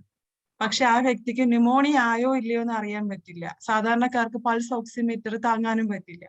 അപ്പൊ ആ സിറ്റുവേഷനിൽ എപ്പോഴാണ് ആ പേഷ്യന്റ് ഹോസ്പിറ്റലിൽ പോകേണ്ടത്? ന്യൂമോണിയ ആയോ ഇല്ലയോ എന്ന് എങ്ങനെ തിരിച്ചറിയാം? വളരെ വിഷമം ഉണ്ടാക്കുന്ന സംഗതിയാണ് നമുക്ക് സാധാരണക്കാർക്ക് അത്. പക്ഷെ അത് എങ്ങനെയെങ്കിലും ഏതെങ്കിലും ഞാൻ പറഞ്ഞ വെച്ചാൽ അറ്റ്ലീസ്റ്റ് നിങ്ങൾക്ക് ഒരു വലിയൊരു ആൾക്കാരെ സ്വാധീനിക്കാൻ പറ്റുന്ന വിഭാഗമാണ്. അപ്പൊ നിങ്ങൾക്കെങ്കിലും ഏതെങ്കിലും സന്നദ്ധ സംഘടനകൾക്ക് പറയാൻ പറ്റുന്ന അറ്റ്ലീസ്റ്റ് ഒരു വാർഡ് ലെവലിലെങ്കിലും ഒരു ആശാവാക്കറിന്റെ ഇപ്പൊ പോസിറ്റീവ് ആയിട്ടുള്ള വ്യക്തികളുടെ ഈ പറഞ്ഞ കാറ്റഗറിയുള്ള ആൾക്കാർക്കെങ്കിലും ഒരു പൾസ് ഓക്സിമീറ്റർ ആ സമയത്തേക്കെങ്കിലും ഒന്ന് കൊടുക്കാൻ പറ്റുന്ന സാഹചര്യം എങ്ങനെയെങ്കിലും. അല്ലാതെ ഒരു വ്യക്തിക്ക് ഏറ്റവും ഈ സാഹചര്യത്തിൽ അഭികാമ്യമായിട്ടുള്ള വേണ്ടുന്ന ഒരു സംഗതിയാണത്. അപ്പം നമുക്ക് ഒരു ഡൊണേഷൻ ചെയ്യാൻ കുറച്ച് രൂപയോ അല്ലെങ്കിൽ കുറച്ച് സാധനങ്ങളോ കൊടുക്കുന്നതിനേക്കാൾ ഏറ്റവും ഒരു ജീവൻ രക്ഷിക്കാൻ വേണ്ടുന്ന സാധനമാണ് ഈ പൾസ് ഓക്സിമീറ്റർ. അപ്പം സാധാരണ ആൾക്കാർക്ക് താങ്ങാൻ പറ്റില്ലെങ്കിലും ഈ പറഞ്ഞ സന്നദ്ധ സംഘടനകൾക്കോ അങ്ങനെ മറ്റു ആൾക്കാർക്കോ എങ്ങനെയെങ്കിലും ഡൊണേറ്റ് ചെയ്യാൻ പറ്റുമെന്നുണ്ടെങ്കിൽ അറ്റ്ലീസ്റ്റ് അത് ചെയ്യാൻ ശ്രമിക്കുക. അതാണ് എനിക്ക് ഫസ്റ്റ് ഓഫ് ഓൾ ഇതിന്റെ ആൻസർ ആയിട്ട് പറയാനുള്ളത്. കാര്യം പൾസ് ഓക്സിമീറ്റർ നമുക്ക് പകരം വെക്കാൻ ഇപ്പോഴത്തെ സാഹചര്യത്തിൽ ശാസ്ത്രീയമായ ഒരു എവിഡൻസ് ബേസ്ഡ് ആയിട്ടുള്ള ഒരു കാര്യം ഇല്ല. പിന്നെ ന്യൂമോണിയ എങ്ങനെ വെറും ചുമ മാത്രം എപ്പോഴും ചുമ സാധാരണയായിട്ട് ഇതിന്റെ കൂടെ വരാറുണ്ട്. അത് കുറച്ചാൾ നീണ്ടു നിൽക്കും, ചിലപ്പോൾ 3 ആഴ്ച 4 ആഴ്ച നീണ്ടു നിൽക്കാറുണ്ട്. അപ്പൊ അങ്ങനെ ആകുമ്പോൾ തന്നെ അത് കവറായി വരണം. അപ്പൊ ആ എല്ലാ ചുമകളും ന്യൂമോണിയ അല്ല. അതോടൊപ്പം തന്നെ ഈ ഓക്സിജന്റെ സാച്ചുറേഷൻ കുറയുമ്പോഴാണ് നമ്മൾ ന്യൂമോണിയായിട്ട് സംശയിക്കപ്പെടുന്നത്. അത് കൂടാതെ ഇപ്പൊ അതൊന്നും ഇല്ലാത്ത വ്യക്തിയാണെങ്കിൽ ഞാൻ നേരത്തെ പറഞ്ഞ ഡേഞ്ചർ സൈൻസ്, അതായത് ചുമയോടൊപ്പം തന്നെ നമ്മുടെ ശ്വാസം എടുക്കുന്ന ഗതി അത് 30 മുകളിലോട്ട് പോവുകയാണ്. 24 മുകളിലോട്ടാണ്. 30 മുകളിലോട്ട് ഡേഞ്ചർ, സീരിയസ്ലി അത് നമ്മൾ ഹോസ്പിറ്റലിൽ കാണേണ്ട കേസാണ്. പിന്നെ അത് കൂടാതെ തന്നെ നമ്മൾ പിച്ചിമ്പയും പറയുക, ഈ പറഞ്ഞ വായില് നീല കളർ കുത്തുകൾ പ്രത്യക്ഷപ്പെടുന്നത് കുറച്ചുകൂടെ ഓക്സിജൻ അളവ് കുറച്ചുകൂടെ കുറയുമ്പോൾ മാനിഫെസ്റ്റ് ചെയ്യുന്ന ലക്ഷണങ്ങളാണ് അതൊക്കെ. അപ്പൊ അത് പിന്നെ ഏറ്റവും പ്രധാനപ്പെട്ടെന്ന് പറഞ്ഞാൽ ചുമ മാത്രമല്ല, ചുമയോടൊപ്പം ശക്തമായ പനി വരിക, പനിയോടുകൂടെ ശ്വാസം മുട്ടൽ നമുക്ക് ഫീൽ ചെയ്യുക, പിന്നെ ശ്വാസം എടുക്കുമ്പോൾ അത് മുഴുമിപ്പിക്കാൻ പറ്റാത്ത രീതിയിൽ കൊളുത്തിപ്പിടിക്കുന്ന പോലത്തെ വേദന, ഒരു സൈഡിൽ ഇപ്പൊ 2 സൈഡിൽ ഈ രീതിയിൽ വേദന അനുഭവപ്പെടുക. അങ്ങനെയാണെങ്കിൽ അത് ന്യൂമോണിയാണ്. പ്ലൂറിറ്റിക് ചെസ്റ്റ് പെയിൻ എന്നാണ് പറയുന്നത്. നീട്ട് ശ്വാസം എടുക്കുക, എനിക്ക് ശ്വാസം പിടിക്കാൻ പറ്റുന്നില്ല, മൊത്തത്തിൽ പിടിച്ചു നിർത്താൻ പറ്റുന്നില്ല, അതിന് മുമ്പായിട്ട് എനിക്ക് വേദന കാരണം ഞാൻ ശ്വാസം കഴിക്കുന്നത് കുറയ്ക്കുന്നു. അതാണ് സിമ്പിൾ ആയിട്ട് പറഞ്ഞാൽ പ്ലൂറിറ്റിക് ചെസ്റ്റ് പെയിൻ. അത് പനി, ചുമ, ശ്വാസം മുട്ടൽ ഇതെല്ലാം ഒരുമിച്ച് വന്നു കഴിഞ്ഞാൽ ന്യൂമോണിയയുടെ ഓൾമോസ്റ്റ് ഒരു 90% ക്ലിനിക്കൽ ഡെഫിനിഷനാണ്. അപ്പൊ അങ്ങനെ ആകുമ്പോൾ നമുക്ക് അങ്ങനെയാണെങ്കിൽ ന്യൂമോണിയ സംശയിക്കാം. ഇതില്ലാത്ത സിറ്റുവേഷനിൽ നമുക്ക് അതേ പറഞ്ഞു കൊടുക്കാൻ നിർവാഹമുള്ളൂ. പക്ഷെ ഞാൻ പിന്നെയും പറയുന്നു, ഈ പറഞ്ഞ എന്തെങ്കിലും ഒരു പോംവഴി ഉണ്ടെന്നുണ്ടെങ്കിൽ അറ്റ്ലീസ്റ്റ് വാർഡ് ലെവലിലോ എങ്ങാനും ആശാ വർക്കേഴ്സിന്റെ കയ്യിൽ കുറച്ചൊരു പൾസ് ഓക്സിമീറ്റർ, എന്റെ ഒരു ഐഡിയ ഞാൻ പറഞ്ഞാണ്, നമ്മുടെ അവിടെ അത് ഇംപ്ലിമെന്റ് ചെയ്യാൻ ശ്രമിക്കുന്നുണ്ട്. അപ്പോൾ അത് കുറച്ച് പേർക്ക് വാങ്ങിക്കാൻ പറ്റുന്ന ആൾക്കാർക്ക്, വാങ്ങിക്കൊടുക്കാൻ പറ്റുന്ന ആൾക്കാർക്ക് ഏറ്റവും വലിയൊരു സഹായം ഇപ്പോഴത്തെ കാലത്ത് ഇതാണ്. അപ്പൊ അത് ആശാ വർക്കേഴ്സിനെ വല്ല ഏൽപ്പിച്ചിട്ട് പോസിറ്റീവ് ആയിട്ടുള്ള വ്യക്തികൾ, ഇപ്പൊ ഈ പറഞ്ഞ ഈ സഞ്ജീവനി വിളിക്കുന്ന ആൾക്കാർക്കൊക്കെ നമ്മൾ ഡേഞ്ചർ സയൻസ് ആയിട്ടുള്ള ആൾക്കാരെ നമ്മളിത് നോട്ട് ഔട്ട് ചെയ്ത് ആശാ വർക്കേഴ്സിന് പട്ടിക കൈമാറാറുണ്ട്. അപ്പൊ അറ്റ്ലീസ്റ്റ് അവർക്കെങ്കിലും ഇതൊന്ന് കൈമാറാൻ പറ്റുന്ന സാഹചര്യം ഉണ്ടെന്നുണ്ടെങ്കിൽ ഒരുപാട് ജീവൻ നമുക്ക് സഹായിക്കാൻ പറ്റും, രക്ഷിക്കാൻ പറ്റും. അടുത്ത ചോദ്യം ഹരീഷ് ജോയുടേത്. ബ്രോങ്കിയൽ ന്യൂമോണിയയും ലോബുലാർ ന്യൂമോണിയ ഉണ്ടല്ലോ, അതിനകത്ത് ഏതാണ് കോവിഡ് പേഷ്യൻസിനെ ഏറ്റവും സിവിയർ ആയിട്ട് അഫക്ട് ചെയ്യുന്നത്? ഇത് അദ്ദേഹം പറഞ്ഞത് അതിന്റെ ഒരു മോർഫോളജിക്കൽ അല്ലെങ്കിൽ അനാറ്റമിക്കൽ ക്ലാസിഫിക്കേഷൻ വെച്ചിട്ടാണ്. ഇപ്പൊ ന്യൂമോണിയ പല ടൈപ്പാണ്. ഞാൻ നേരത്തെ പറഞ്ഞില്ലേ, ലോബുലാർ ന്യൂമോണിയ അല്ല, ലോബാർ ന്യൂമോണിയ, ബ്രോങ്കോ ന്യൂമോണിയ, ഇന്റർസ്റ്റിഷ്യൽ ന്യൂമോണിയ. അങ്ങനെ ന്യൂമോണിയ സിംപ്ലി ശ്വാസകോശത്തിന് വരുന്ന ഇൻഫെക്ഷനാണ്. ഇൻഫെക്ഷൻ ശ്വാസകോശം എന്ന് പറയുമ്പോൾ അത് ഉണ്ടാക്കിയിരിക്കുന്നത് ചെറിയ ചെറിയ ബ്രാഞ്ചിങ് ചെയിൻസ് ആയിട്ടുള്ള, അതായത് നമ്മുടെ ശിഖരങ്ങൾ പോലെ ഇങ്ങനെ ട്രക്ക് ചെയ്താണ് മെയിൻ വിൻ പൈപ്പ്. അതിങ്ങനെ പിരിഞ്ഞ് പോയിട്ട് അതിന് ചുറ്റും ഈ പറഞ്ഞ സ്പോഞ്ച് പോലത്തെ ടിഷ്യൂ ഇങ്ങനെ വന്ന ആവരണം വന്നിട്ട് അതിന് ചുറ്റും മുന്തിരിക്കൊലകൾ പോലത്തെ ഭാഗങ്ങൾ വന്നിട്ട് അതിനെ ആൽവിയോളാസ് എന്ന് പറയും. അതെല്ലാം കൂടെ ചേർന്ന സ്ട്രക്ചറാണ് ഈ നമ്മുടെ ശ്വസന വ്യവസ്ഥ അഥവാ റെസ്പിറേറ്ററി സിസ്റ്റം എന്ന് പറയുന്നത്. ഇതിനകത്ത് ഏതൊരു ഭാഗത്തിന് വേണമെങ്കിലും അണുബാധ വരാം. നമ്മുടെ കൈക്ക് വരുന്ന ഒരു മുറിവ് പോലെയാണ് ശ്വാസകോശത്തിന് വരുന്ന ഒരു മുറിവ്. ആ ഒരു അണുബാധയാണ് ഇത്രയും. അത് ബാക്ടീരിയ കാരണവും വൈറസ് കാരണവും പ്രോട്ടോസോ കാരണവും ഒക്കെ വരാം, അല്ലെങ്കിൽ കെമിക്കൽ കാരണവും അല്ലെങ്കിൽ ഫ്യൂംസ് കാരണവും ഒക്കെ വരാം. അപ്പം ആ പറഞ്ഞ ഈ അണുബാധ വരുമ്പോൾ, നമ്മളിപ്പം കോവിഡിന്റെ കാര്യം പറയുമ്പോൾ കോവിഡിന്റെ ഇൻഫെക്ഷൻസ് എന്ന് പറയുമ്പോൾ ബൈലാറ്ററൽ ന്യൂമോണൈറ്റിസ് എന്നാണ് സാധാരണ പറയുന്നത്. നമ്മൾ വെച്ചാൽ രണ്ട് സൈഡിലും ഈ പറഞ്ഞ പോലെ ന്യൂമോണിയ ഫോം ചെയ്യുക. ആ ന്യൂമോണിയ ഫോം ചെയ്യുന്ന സാധാരണ ലോബാർ ന്യൂമോണിയ എന്നൊക്കെ പറയുമ്പോൾ ബാക്ടീരിയ ആണ് കൂടുതലായിട്ട് ഉണ്ടാക്കണേ. അപ്പൊ അങ്ങനെ ആകുമ്പോൾ സാധാരണ ഈ പറഞ്ഞ പോലെ ഈ വായുവകകൾ ആൽവിയോളസിനകത്ത് പഴുപ്പും ചലവൊക്കെ നിറഞ്ഞിട്ട് അത് ഫുള്ള് ബ്ലോക്ക് ആയതിനു ശേഷം പിന്നെ സറൗണ്ടിങ് ടിഷ്യൂലോട്ട് വ്യാപിക്കുകയാണ് ചെയ്യുന്നത്. പക്ഷേ ഇതിന്റെ കോവിഡ് ന്യൂമോണിയ കൂടുതലും കണ്ടുവരുന്നത് ഇന്റർസ്റ്റിഷ്യത്തിനെയും അതുപോലെ എയർവേയും കൂടുതൽ അഫക്ട് ചെയ്യുക എന്നുള്ളതാണ്. അങ്ങനെ ഓക്സിജന്റെ അളവ് കുറയ്ക്കുക എന്നുള്ളതാണ്. അടുത്ത സ്റ്റേജിൽ ഒരു സെക്കൻഡറി ബാക്ടീരിയൽ ഇൻഫെക്ഷൻ വരുമ്പോഴാണ് കൂടുതലും അതൊരു കൺസോൾട്ടേഷനിലോട്ട് പോകുന്നത്. കൺസോൾട്ടേഷൻ എന്ന് പറയുമ്പോൾ ഞാൻ ഈ പറഞ്ഞ ടെക്നിക്കൽ ടേംസ് അധികം ഉപയോഗിക്കുന്നതിന് കാരണം എനിക്കിതൊന്നും മനസ്സിലായി കാണുമെന്ന് വിശ്വസിക്കുന്നു. അതായത് ഈ പഴുപ്പും ചലവൊക്കെ നിറയുന്ന സ്റ്റേജിലോട്ട് പോകുന്നത്. അപ്പൊ കൂടുതലും കോവിഡ് ന്യൂമോണിയ എന്ന് പറയുമ്പോൾ എയർവേയും ഇന്റർസ്റ്റിഷ്യത്തിനും ബാധിക്കുന്ന ന്യൂമോണിയകളാണ് കൂടുതലും വരുന്നത്. അതുകൊണ്ടാണ് കോവിഡിന്റെ ചുമകൾ കൂടുതലും കഫം കുറഞ്ഞ ചുമകളായിരിക്കും, ഡ്രൈ കോഫ് ആയിരിക്കും. അതുകൊണ്ട് തന്നെയാണ് ഞാൻ ഈ പറഞ്ഞ പോലെ ആവി പിടുത്തത്തിന്റെ കാര്യവും അതുപോലെ കപ്പിംഗ് ടെക്നിക്കിന്റെ കാര്യമൊന്നും അധികം പറയാത്തത്. കാര്യം എന്ന് വെച്ച് കഴിഞ്ഞാൽ ഈ കോവിഡിന്റെ ന്യൂമോണിയയിൽ കൂടുതലും കഫം ചെറുതായിട്ടുണ്ടാവും, ഇല്ലെന്നല്ല. അപ്പൊ അതിന് നമ്മൾ ആവി പിടിക്കുന്ന തെറ്റൊന്നുമില്ല, ആവി പിടിക്കുന്ന ദോഷമൊന്നുമില്ല, അതുകൊണ്ട് പിടിക്കാം.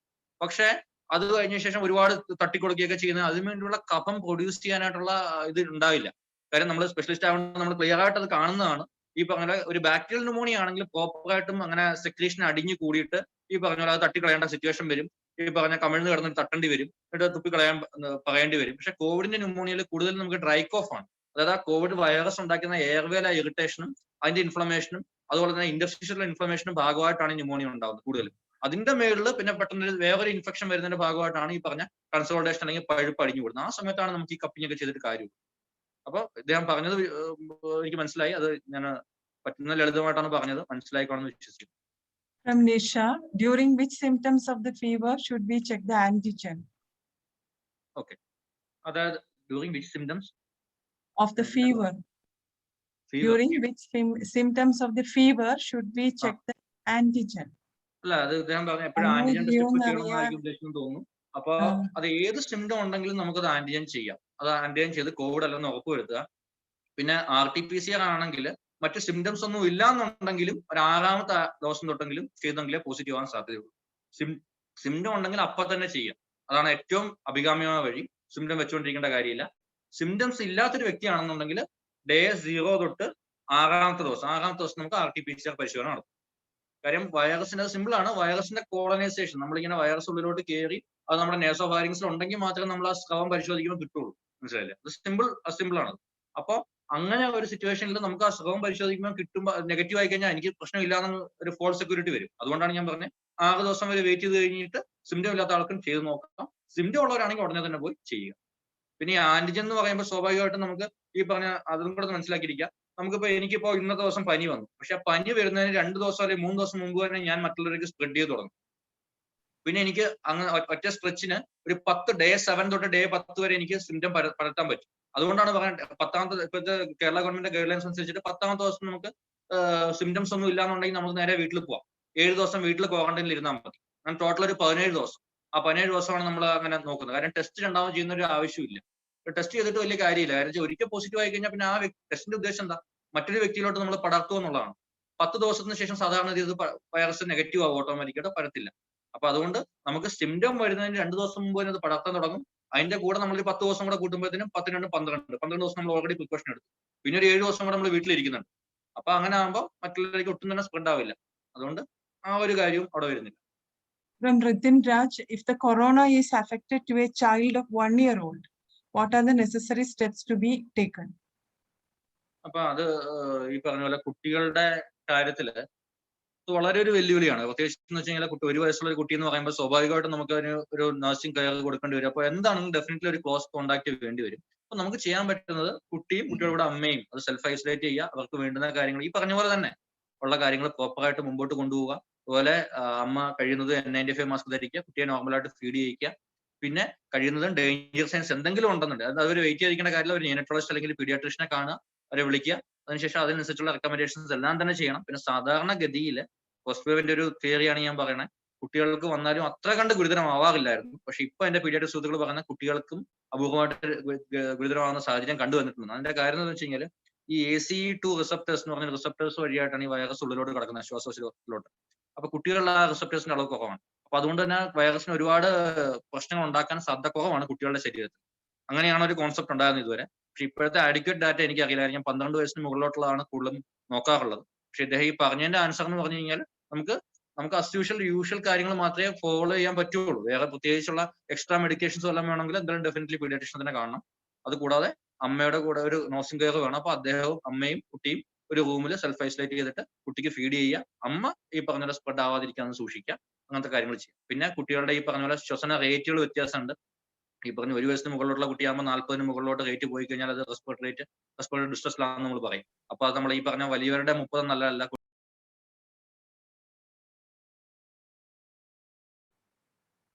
ഡോക്ടർ മ്യൂട്ട് ആയോ എന്നൊരു സംശയം.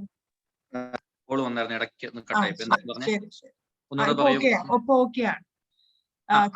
Next question from Dr. KC Rajan. Can a patient with asthma take vaccination? Which vaccine is to be taken? അത് വാക്സിനേഷൻ ടോപ്പിക്കിൻ്റെതാണെങ്കിലും അത് എങ്ങനെയാന്ന് വെച്ച് കഴിഞ്ഞാൽ എല്ലാവരും OP-യിൽ വന്നിരുന്ന് പറയാറുള്ള കാര്യമാണ്, സാറേ എനിക്ക് ഈ ഒരു പ്രശ്നമുണ്ട്. അതിനായിട്ട് കൺസൾട്ടേഷൻ എടുത്ത ആൾക്കാർ വേറെ ഉണ്ടായിരുന്നു. സാർ എനിക്ക് വാക്സിൻ എടുക്കാൻ പറ്റുമോ എന്ന് പറയാം. ഞാൻ ഇത്രയേ പറയുന്നുള്ളൂ, എല്ലാവരും വാക്സിൻ എടുക്കുക. എത്രയും പെട്ടെന്ന് ഏത് വാക്സിൻ ആദ്യം കിട്ടുന്നു അത് എത്രയും പെട്ടെന്ന് എടുക്കുക. കാര്യം ഇന്ത്യയുടെ സാഹചര്യത്തിൽ ഇപ്പം കിട്ടാൻ തന്നെ ബുദ്ധിമുട്ടായിട്ടുണ്ട്. ഈ പറഞ്ഞ വ്യക്തികളൊക്കെ തന്നെ പിന്നെ വാക്സിന് വേണ്ടി പിന്നെ ക്യൂ നിൽക്കുന്ന കാഴ്ച ഞാൻ കണ്ടിട്ടുണ്ട്. അതുകൊണ്ടാണ് പറയണേ, എത്രയും പെട്ടെന്ന് എടുക്കുക. ഒരു കാരണവശാലും ആസ്മ ഒരു കോൺട്രാ ഇൻഡിക്കേഷൻ അല്ല. അതായത് വാക്സിൻ എടുക്കാതിരിക്കാനുള്ള കാരണമല്ല, നിർബന്ധമായിട്ടും എടുക്കണം. അങ്ങനെയുള്ള ആൾക്കാർക്കാണ് ഈ പറഞ്ഞ പോലെ കോവിഡ് വന്നു കഴിഞ്ഞാൽ അത് കുറച്ചുകൂടെ ഗുരുതരമാകാൻ സാധ്യതയുള്ളവരാണ്. അതുകൊണ്ട് വളരെ പെട്ടെന്ന് നമ്മൾ വാക്സിൻ എടുക്കുക. ഏത് വാക്സിൻ എന്നുള്ളത് നോക്കണ്ട. ഇപ്പൊ ഇന്ത്യയിൽ അവൈലബിൾ ആയിട്ടുള്ള 2 വാക്സിനാണ്, കോവിഷീൽഡും കോവാക്സിനും. സ്പുട്നിക് വന്നിട്ടുണ്ട്, പക്ഷെ അത് എനിക്ക് തോന്നുന്നത് ഇഷ്യൂ ചെയ്ത് തുടങ്ങിയിട്ടില്ല. അപ്പൊ ഈ വാക്സിനിൽ ഏത് കിട്ടുന്നോ അത് നമുക്ക് എടുക്കുക. കാര്യം ചൂസ് ചെയ്യാനുള്ള ഒരു സാഹചര്യം നമുക്ക് ഇന്ത്യയിൽ ഇല്ല. അതുകൊണ്ട് തന്നെ കോവിഷീൽഡോ കോവാക്സിനോ ഏതാണെങ്കിലും നമ്മൾ എടുക്കുക. പിന്നെ ഒന്നും കൂടെ വാക്സിന്റെ കാര്യം ചോദിച്ചുകൊണ്ട് ഞാൻ പറയുകയാണ്, അത് ഇപ്പൊ വാക്സിനേഷൻ ഒരുപാട് പേരുടെ സംശയമാണെന്ന് തോന്നുന്നു. എന്ത് അസുഖമുള്ളവരും വാക്സിനേഷൻ എടുക്കാം. ഓക്കെ, ആകെ എടുക്കാൻ പാടില്ല എന്നുള്ളത് മുലയൂട്ടുന്ന അമ്മമാര്, പ്രഗ്നന്റ് ആയിട്ടുള്ള ആൾക്കാര്, ഈ പറഞ്ഞ 18 വയസ്സിന് താഴെയുള്ള കുട്ടികൾ. അതും ഈ പറഞ്ഞ കോവാക്സിന്റെ പരീക്ഷണം 12 തൊട്ട് 18 വയസ്സുള്ള ആൾക്കാർ 2 തൊട്ട് 18 വയസ്സുള്ള ആൾക്കാർ നടന്നു വരുന്നു, അത് വിജയമാണെന്ന് പറയുന്നു. അങ്ങനെ ആകുമ്പോൾ കോവാക്സിൻ എടുക്കാൻ പറ്റുമായിരിക്കാം കുട്ടികളിൽ, അത് നല്ല സൂചനയാണ്. അങ്ങനെയാണെങ്കിൽ അതൊഴിച്ച് ബാക്കിയുള്ളവർക്ക് എല്ലാം വാക്സിൻ എടുക്കാം. പിന്നെ വാക്സിനേഷൻ അവോയ്ഡ് ചെയ്യേണ്ട ആൾക്കാരെന്ന് പറഞ്ഞാൽ നല്ല സിവിയർ ആയിട്ടുള്ള അലർജി, ഗുരുതരമായ അലർജി വന്നിട്ട് ഹോസ്പിറ്റലിൽ ICUവിൽ അഡ്മിറ്റ് ആയി വെന്റിലേറ്ററിലുള്ള ആൾക്കാർക്കാണെങ്കിൽ അവർക്ക് എടുക്കേണ്ടതെന്ന് ഡോക്ടേഴ്സ് പറയാറുണ്ട്. പക്ഷെ എന്നിരുന്നാലും അവർ സമ്മതപത്രം എഴുതി ഒപ്പിട്ട് കൊടുത്തു കഴിഞ്ഞാൽ ഡെഫിനറ്റ്ലി അവർക്കും എടുക്കാവുന്നതാണ്. ഞാൻ പറഞ്ഞില്ല, അതൊന്നും ഒരു ഗ്യാരണ്ടിയും അല്ല. ഈ പറഞ്ഞ ഒരിക്കൽ അലർജി വന്നു എനിക്ക് പിന്നെ വരും എന്നുള്ള ഒരു കാര്യത്തിലും പറയാൻ പറ്റില്ല. പക്ഷെ ഒരിക്കൽ ഗുരുതരമായിട്ടുള്ള അവസ്ഥ വന്നതുകൊണ്ടാണ് നമ്മൾ അവരെ അതിൽ നിന്ന് ഒഴിവാക്കുന്നത്. പിന്നെ ഒന്നാമത്തെ ഡോസ് വാക്സിൻ എടുത്ത ആൾക്ക് എന്തെങ്കിലും ഒരു അലർജി പ്രശ്നം ഉണ്ടെന്നുണ്ടെങ്കിൽ അവർ 2ാമത്തെ ഡോസ് എടുക്കേണ്ടെന്ന് നമ്മൾ പറയാറുണ്ട്. ഇതൊഴിച്ച് ബാക്കിയുള്ള എല്ലാ വിഭാഗക്കാരും, ഞാൻ ഇപ്പൊ സ്റ്റിറോയിഡ് മരുന്ന് എടുക്കുന്നുണ്ട്, ഞാൻ പിന്നെ എനിക്ക് തൊണ്ടവേദന വരാറുണ്ട്, മുട്ടുവേദന ഇടയ്ക്കിടയ്ക്ക് വരാറുണ്ട്, വാൽവ് മാറ്റിവെച്ച ആളാണ്, നിർബന്ധമായും എടുത്തിരിക്കും. അടുത്ത ചോദ്യം, നേരത്തെ അടത്തോടാന്ന് ചോദിച്ചത് ആടലോടകമാണെന്നാണ് KC രാജൻ സാർ പറഞ്ഞത്. സാർ, അത് എനിക്ക് അതിനെക്കുറിച്ച് വ്യക്തമായിട്ടൊരു അവബോധമില്ല. പക്ഷെ നമ്മുടെ നാട്ടിൽ കിട്ടുന്ന ഒരു ഔഷധ സസ്യമാണത്. അപ്പോൾ ഡെഫിനറ്റ്ലി അതിനൊരു മെഡിസിനൽ പ്രോപ്പർട്ടി ഉണ്ടാവുമായിരിക്കാം. ഒരു ആയുർവേദ വിദഗ്ധന്റെ സഹായം തേടേണ്ടി വരുമായിരിക്കും. Next from Devna, symptoms are present, but RT-PCR is negative. What does it means? Symptoms are negative. Symptom ഉണ്ട്. RT-PCR ടെസ്റ്റ് നെഗറ്റീവ് ആണ്. അതുകൊണ്ട് ഉദ്ദേശിക്കുന്നത് എന്താണ്? അല്ല, അത് ഞാൻ പറഞ്ഞില്ലേ, ഫസ്റ്റ് ഓഫ് ഓൾ നമുക്ക് ചെയ്യാനുള്ള ഒരു കാര്യം എന്ന് വെച്ച് കഴിഞ്ഞാൽ, ഏതൊരു സിംറ്റം വന്നാലും ഞാൻ പറഞ്ഞില്ല, ആ പറഞ്ഞ ലക്ഷണങ്ങളുള്ള സിംറ്റംസ് വന്നാൽ കോവിഡ് അല്ലെന്ന് ഉറപ്പുവരുത്തുക. നമ്മുടെ ഇപ്പോഴത്തെ സാഹചര്യത്തിൽ നമുക്ക് ചെയ്യാൻ പറ്റുന്ന ആന്റിജൻ ടെസ്റ്റോ RT-PCR അല്ലെങ്കിൽ ട്രൂനാറ്റ് എന്ന് പറയുന്ന ടെസ്റ്റുകൾ മാത്രമേ ഉള്ളൂ. അപ്പൊ അത് വെച്ചിട്ട് നമുക്ക് നെഗറ്റീവ് ആയി കഴിഞ്ഞാൽ പിന്നെയും സ്ട്രോങ് സസ്പീഷൻ ഉണ്ട്. അത് ട്രീറ്റിംഗ് ഫിസിഷ്യനോട് അല്ലെങ്കിൽ ക്ലിനിഷ്യനോട് ഡിസ്കസ് ചെയ്യേണ്ട കാര്യമാണ്. അപ്പൊ ആ വ്യക്തിക്ക് സ്പെസിഫിക് ആയിട്ട് നല്ല ഒരു സംശയമുണ്ട് അദ്ദേഹത്തിന് കോവിഡ് തന്നെയാണ്. കാര്യം അപ്പൊ അദ്ദേഹം സംബന്ധിച്ച ചടങ്ങുകളിലെ കുറെ ആൾക്ക് കോവിഡ് വന്നിട്ടുണ്ടായിരുന്നു. അല്ലെന്നുണ്ടെങ്കിൽ ഈ പറഞ്ഞ വീട്ടിൽ വേറെ ആരെങ്കിലും കോവിഡ് പോസിറ്റീവ്, പക്ഷേ ഇദ്ദേഹത്തിന് നെഗറ്റീവ് ആണെങ്കിൽ ഡെഫിനറ്റ്ലി അദ്ദേഹം ഒരു 14 ദിവസം സേഫ്റ്റി പീരീഡിന് വേണ്ടി ക്വാറന്റൈനിൽ ഇരിക്കുന്നതാണ് അഭികാമ്യം. അപ്പൊ ടെസ്റ്റ് നെഗറ്റീവ് എന്ന് പറഞ്ഞിട്ട് കാര്യമില്ല. അതല്ല, ഇങ്ങനത്തെ റിസ്ക് ഫാക്ടേഴ്സ് ഒന്നുമില്ല, നോർമലായിട്ട് ചെറിയൊരു സിംറ്റം വന്നു. നേരത്തെ അദ്ദേഹം പറഞ്ഞിട്ടുണ്ടെങ്കിൽ ഈ ഒരു കാറിൽ പോലെ വന്നൊരു സിംറ്റം, അത് വേറെ പ്രശ്നം, എനിക്ക് വേറെ കോൺടാക്ട് ഒന്നുമില്ല, വേറെ പ്രശ്നങ്ങളൊന്നും ഇല്ല എന്നുണ്ടെങ്കിൽ ടെസ്റ്റ് നെഗറ്റീവ് ആണെങ്കിൽ നമ്മൾ നെഗറ്റീവ് എന്ന് തന്നെ കണക്കാക്കാം. പിന്നെ വേറൊരു സംഗതിയും കൂടെ ഉള്ളത്, ഈ പറഞ്ഞ ജനിതക മാറ്റം ഒരുപാട് പ്രിവലന്റ് ആയിട്ടുള്ള സാഹചര്യമാണ്. അപ്പം വളരെ അപൂർവം കേസുകളിൽ നമുക്ക് ഉറപ്പായിട്ടും, എനിക്ക് അങ്ങനെ കണ്ടുവന്നിട്ടുണ്ട്, ഒരു വീട്ടിലെ എല്ലാവർക്കും ഈ പറഞ്ഞ മാതിരി നല്ല രീതിയിൽ ക്ലോസ് കോൺടാക്ട് ഉണ്ടായിരുന്നു. ഓൾമോസ്റ്റ് എല്ലാവരും പോസിറ്റീവ് തന്നെയാണ്. ഇദ്ദേഹത്തിന് സിംറ്റവും ഉണ്ട്, പക്ഷേ RT-PCR ചെയ്തപ്പോൾ നെഗറ്റീവ് ആയിട്ട് കിട്ടും. അത് ഒരുപക്ഷെ ജനിതക വ്യതിയാനം വന്നതുകൊണ്ട് ആ ടെക്നോളജിയിൽ നമുക്ക് വന്നപ്പോൾ ചെറിയ രീതിയിൽ ആ സൈക്ലിക് ജനറേഷൻ വന്ന സമയത്ത് സ്വാഭാവികമായിട്ടും ചെറിയ അറിവ് വന്നതാണ്. അങ്ങനെ ആകുമ്പോൾ ചിലപ്പോൾ ഫോൾസ് നെഗറ്റീവ് ആയിട്ട് കാണിക്കുക. ഒരു ടെസ്റ്റ് 100% നമുക്ക് റിസൾട്ട് തരുന്നതല്ല. ഒരു ടെസ്റ്റ് അത് കമ്പാരിറ്റീവ്ലി ബെസ്റ്റ് എന്ന് പറഞ്ഞാൽ ഈ പറഞ്ഞ RT-PCR പരിശോധന തന്നെയാണ്. പിന്നെ അപ്പൊ അങ്ങനെ ആകുമ്പോൾ നമുക്ക് ചെയ്യാൻ പറ്റുന്ന സംഗതി, ഈ പറഞ്ഞ കോൺട്രിബ്യൂട്ടറി ഫാക്ടേഴ്സും കൂടെ നോക്കിയിട്ട് അദ്ദേഹത്തിന് ഇപ്പൊ ആക്റ്റീവ് ലക്ഷണങ്ങൾ ഇല്ലാന്ന് ഉറപ്പുവരുത്തി കഴിഞ്ഞാൽ, അതായത് മറ്റേ കോവിഡിന്റെ ലക്ഷണങ്ങൾ ഇല്ല അല്ലെങ്കിൽ കോൺടാക്റ്റുകളൊന്നും ഇല്ലെന്ന് ഉറപ്പുവരുത്തി കഴിഞ്ഞാൽ നെഗറ്റീവ് നമുക്ക് കൂട്ടാം. പിന്നെ ഇനിയിപ്പോ മറ്റു രാജ്യങ്ങളിലൊക്കെ, വിദേശ രാജ്യങ്ങളിലൊക്കെ ഉണ്ട്, ഇന്ത്യയിൽ ഇപ്പോഴും അതിന് ICMR അംഗീകാരം കൊടുത്തിട്ടില്ല. കോവിഡ് വന്നു പോയിട്ടുണ്ടെന്ന് അറിയാനായിട്ട് ഒരു കോവിഡ് SARS-CoV-2 എന്ന് പറഞ്ഞ IgG-യുടെ ടെസ്റ്റ് ഉണ്ട്. അങ്ങനെ ആകുമ്പോൾ അദ്ദേഹത്തിന് കോവിഡ് വന്നു പോയിട്ടുണ്ടോ, അത് IgM എന്ന് പറഞ്ഞാൽ ആന്റിബോഡി പരിശോധനയുണ്ട്. അങ്ങനെ നടത്തി കഴിയുമ്പോൾ ചിലപ്പോൾ ഒരുപക്ഷെ അദ്ദേഹത്തിന്റെ രക്തത്തിൽ കോവിഡ് അണുക്കളുടെ സാന്നിധ്യം, അത് കോവിഡ് വന്നു പോയതിന്റെ ആന്റിബോഡി സാന്നിധ്യം ഉണ്ടെന്ന് അറിയാൻ പറ്റും. അങ്ങനെ ആകുമ്പോൾ അയാൾക്ക് അത് അന്ന് വന്ന ലക്ഷണം കോവിഡാന്ന് നമുക്ക് പിന്നെ പറയാൻ പറ്റും. പക്ഷെ ഇപ്പോഴത്തെ സാഹചര്യത്തിൽ ദൗർഭാഗ്യവശാൽ എനിക്ക് പറയാൻ പറ്റുന്നത്, ഇപ്പോ ബാക്കി കാര്യങ്ങൾ ചിന്തിക്കുക, അങ്ങനെ ഒന്നും ഇല്ലാന്നുണ്ടെങ്കിൽ അദ്ദേഹത്തിന് നെഗറ്റീവ് തന്നെ കൂട്ടാം, അതല്ല എന്നുണ്ടെങ്കിൽ ക്വാറന്റൈനിലിരിക്കും. From Santosh Kumar, please suggest some brands of pulse oximeter.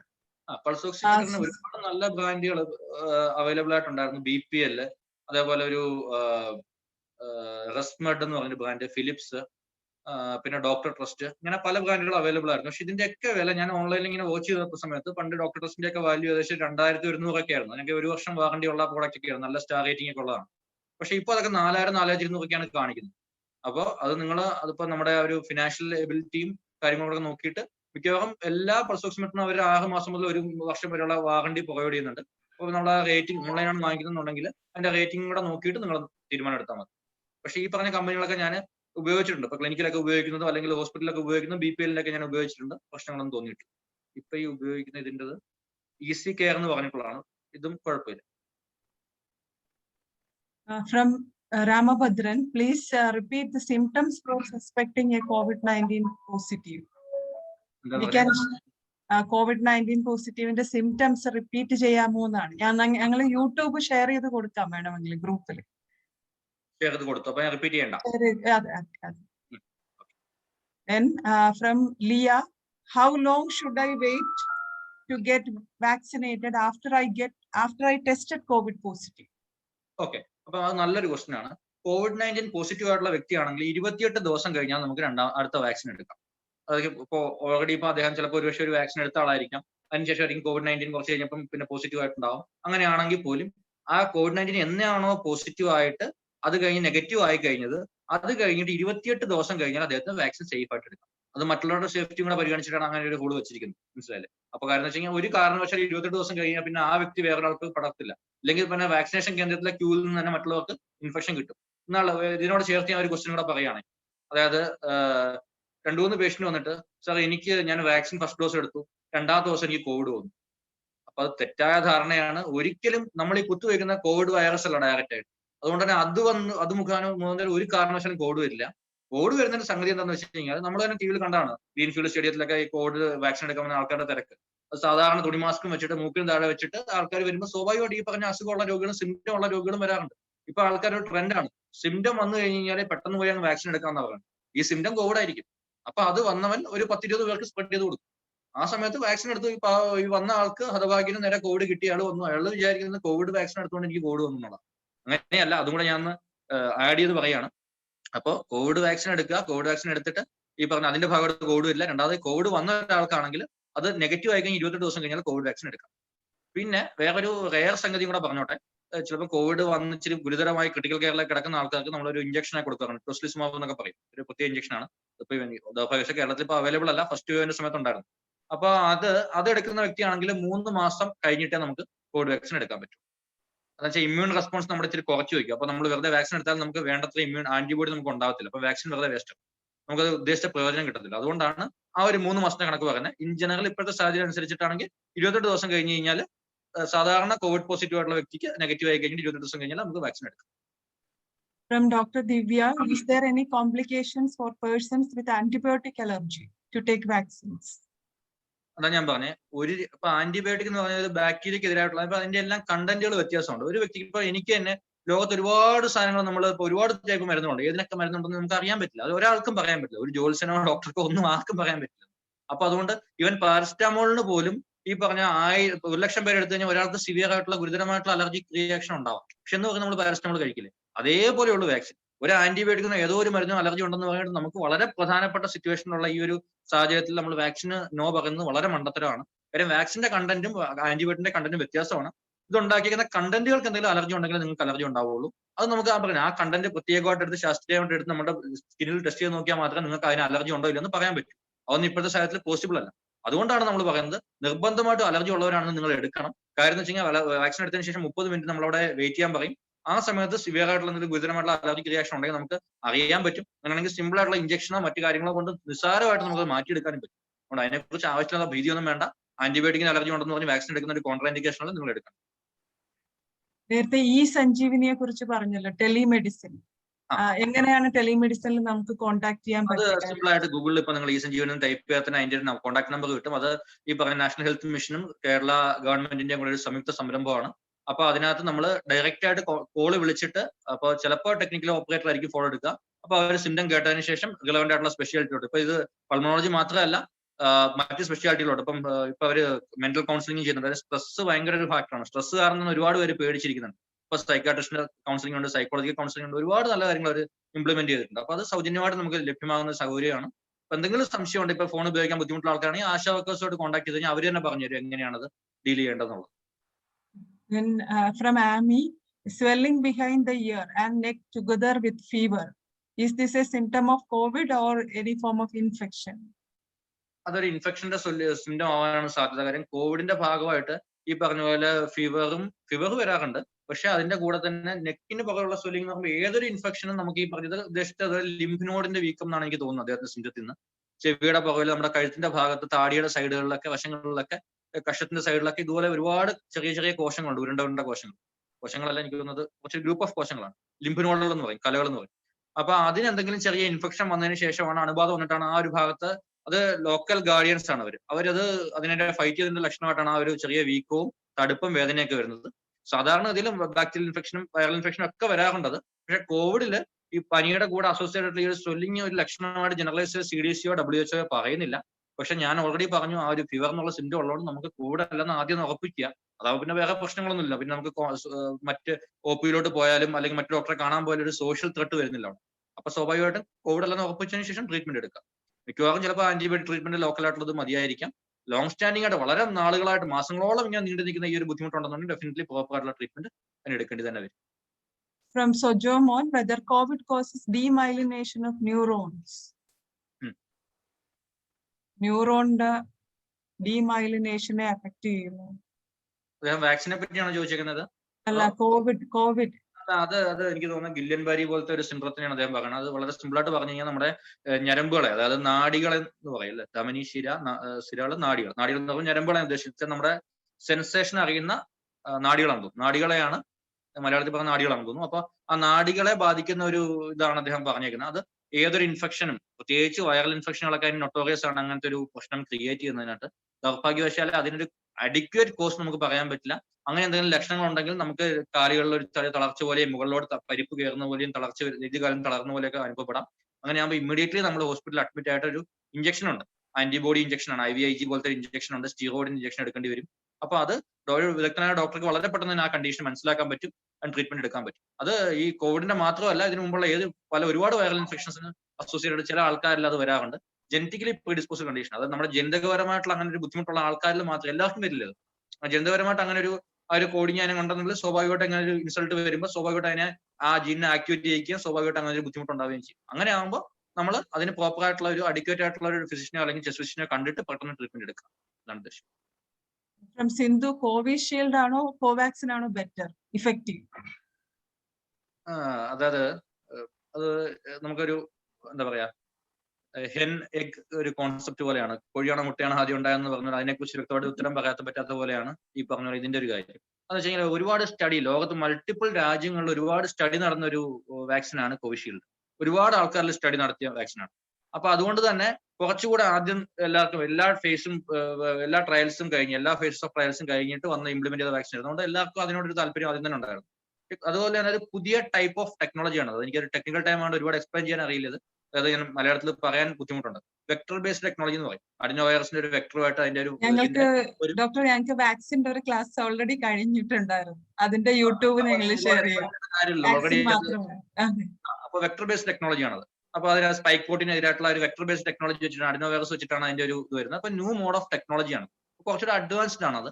പക്ഷെ കോവാക്സിൻ എന്ന് പറയുമ്പോൾ കുറച്ചുകൂടെ ഓൾഡ് ടെക്നോളജിയാണ്. അത് കിൽഡ് വൈറസ് ആണ് അതിനകത്ത് ഉപയോഗിക്കുന്നത്. പക്ഷെ എങ്കിൽ പോലും ഇന്ത്യൻ സാഹചര്യത്തിൽ ഡെവലപ്പ് ചെയ്ത വാക്സിനാണ്. ഇപ്പൊ അതിന്റെ എല്ലാ ഫേസസും കഴിഞ്ഞു. പക്ഷെ ഇപ്പൊ അത് ലോകാരോഗ്യ സംഘടന പോലും സർട്ടിഫൈ ചെയ്തെന്ന് വെച്ച് കഴിഞ്ഞാൽ ജനിതക വ്യതിയാനം വന്ന വൈറസുകൾക്ക് പോലും എഫക്റ്റീവ് ആണ് കോവാക്സിൻ എന്നൊരു സ്റ്റഡി വന്നിട്ടുണ്ട്.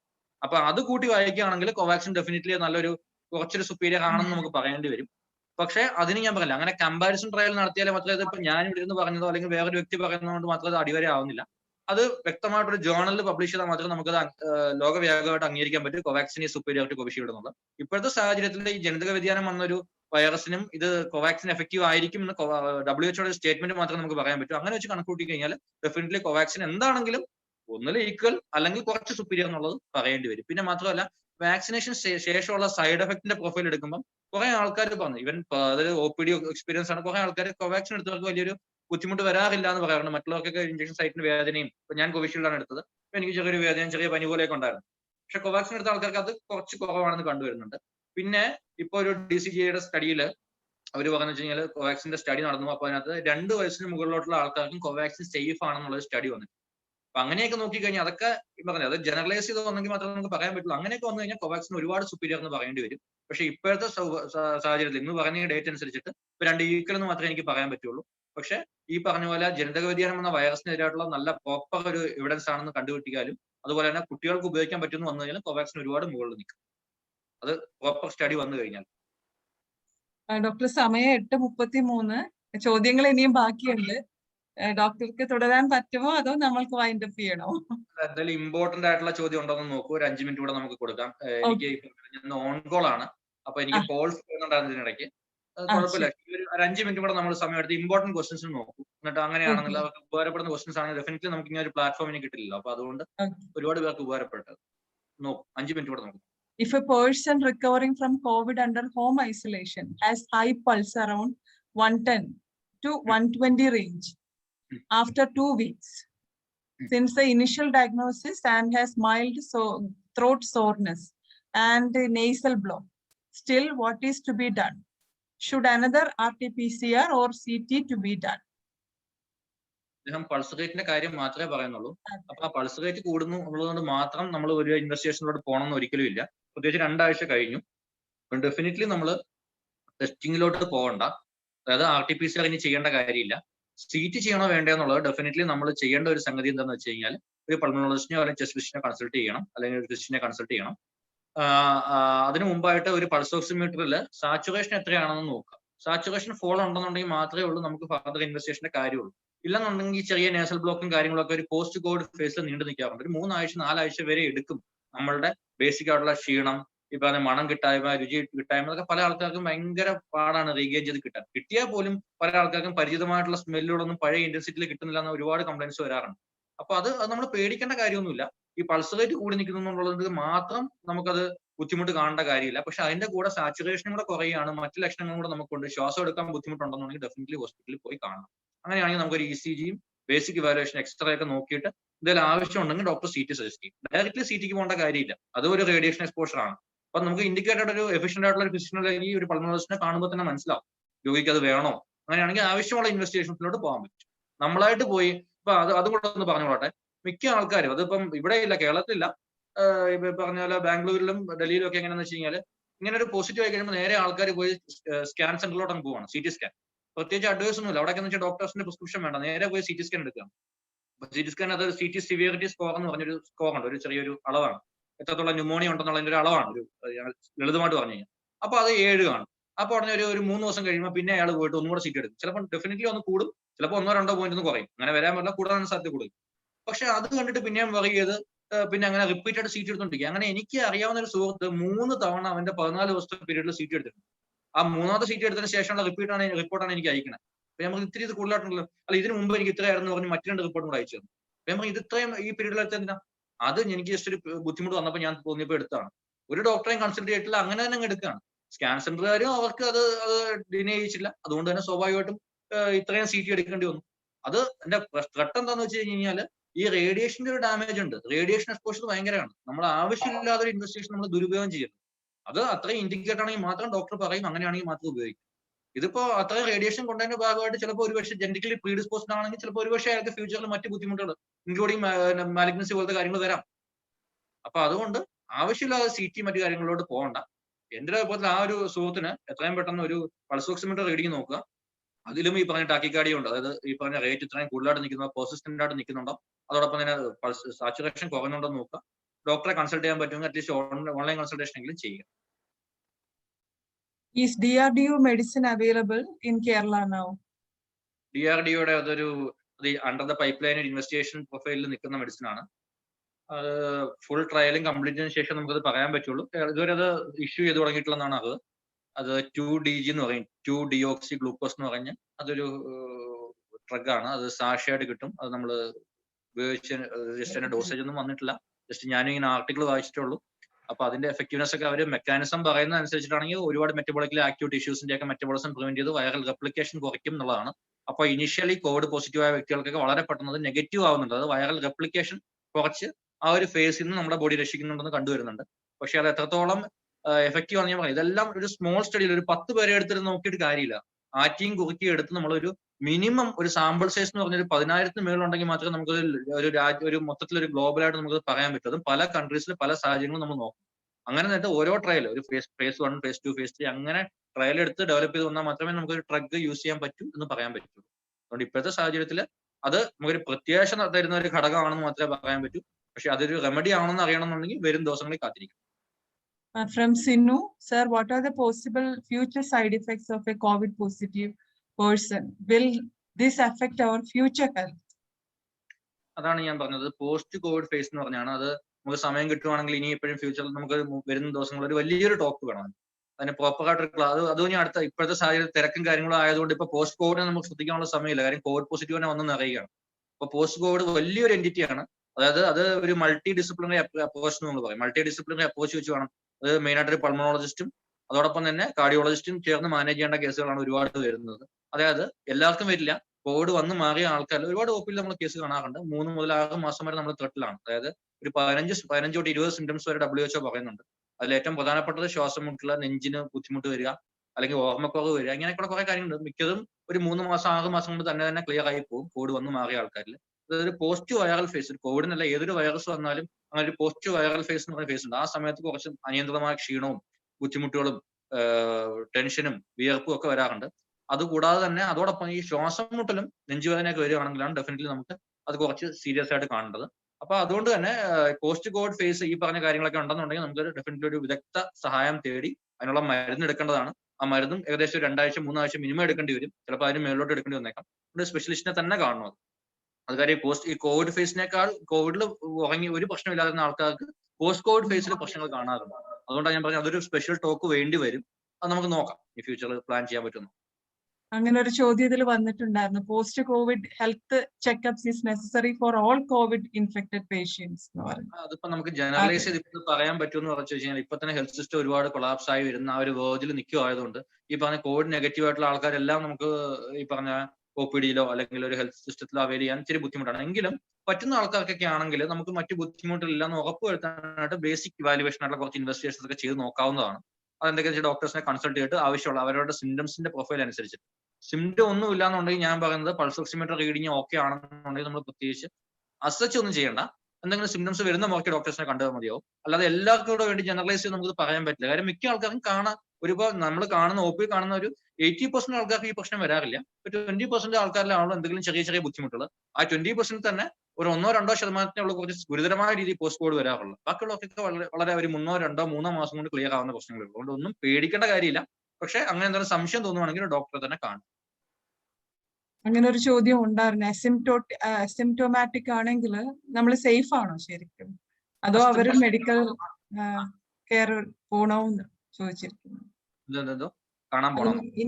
അതെ, സിംറ്റം ഒന്നും ഇല്ല, കോവിഡ് വന്നു പോയി, പക്ഷെ അവർ മെഡിക്കൽ കെയർ എടുക്കണമോ വേണ്ടയോ? അല്ല, മെഡിക്കൽ കെയർ ഞാൻ ഈ പറഞ്ഞതിന് മെഡിക്കൽ കെയറിനേക്കാൾ ഉപരി നമ്മുടെ ലൈഫ് സ്റ്റൈൽ കെയർ ആണ് വേണ്ടത്. നമ്മുടെ ബോഡിനെ നമ്മൾ തന്നെ കെയർ ചെയ്യുക. ഒരു 28 ദിവസത്തേക്ക് നമ്മൾ നന്നായിട്ട് കെയർ ചെയ്ത് നോക്കുക. ആകെ നമുക്ക് ചെയ്യാൻ പറ്റുന്ന കാര്യം എന്ന് വെച്ച് കഴിഞ്ഞാൽ ഈ പൾസ് ഓക്സിമീറ്റർ റീഡിംഗ് ഒന്ന് നോക്കുക, അതിനെ റിലേ ചെയ്യുക.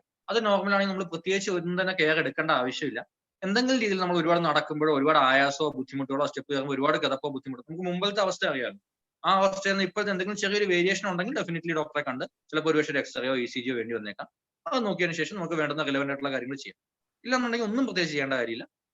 നോർമലായിട്ട് നമ്മളെ വളരെ പതുക്കെ WHO പോലും പറഞ്ഞ് നമ്മൾ പതുക്കെ നമ്മുടെ ഡെയിലി റുട്ടീനിലോട്ട് വരിക എന്നുള്ളത്, മടങ്ങി വരിക എന്നുള്ളതാണ്. അപ്പൊ ആ ഒരു കാര്യത്തിൽ ശ്രദ്ധിച്ചാൽ മതി.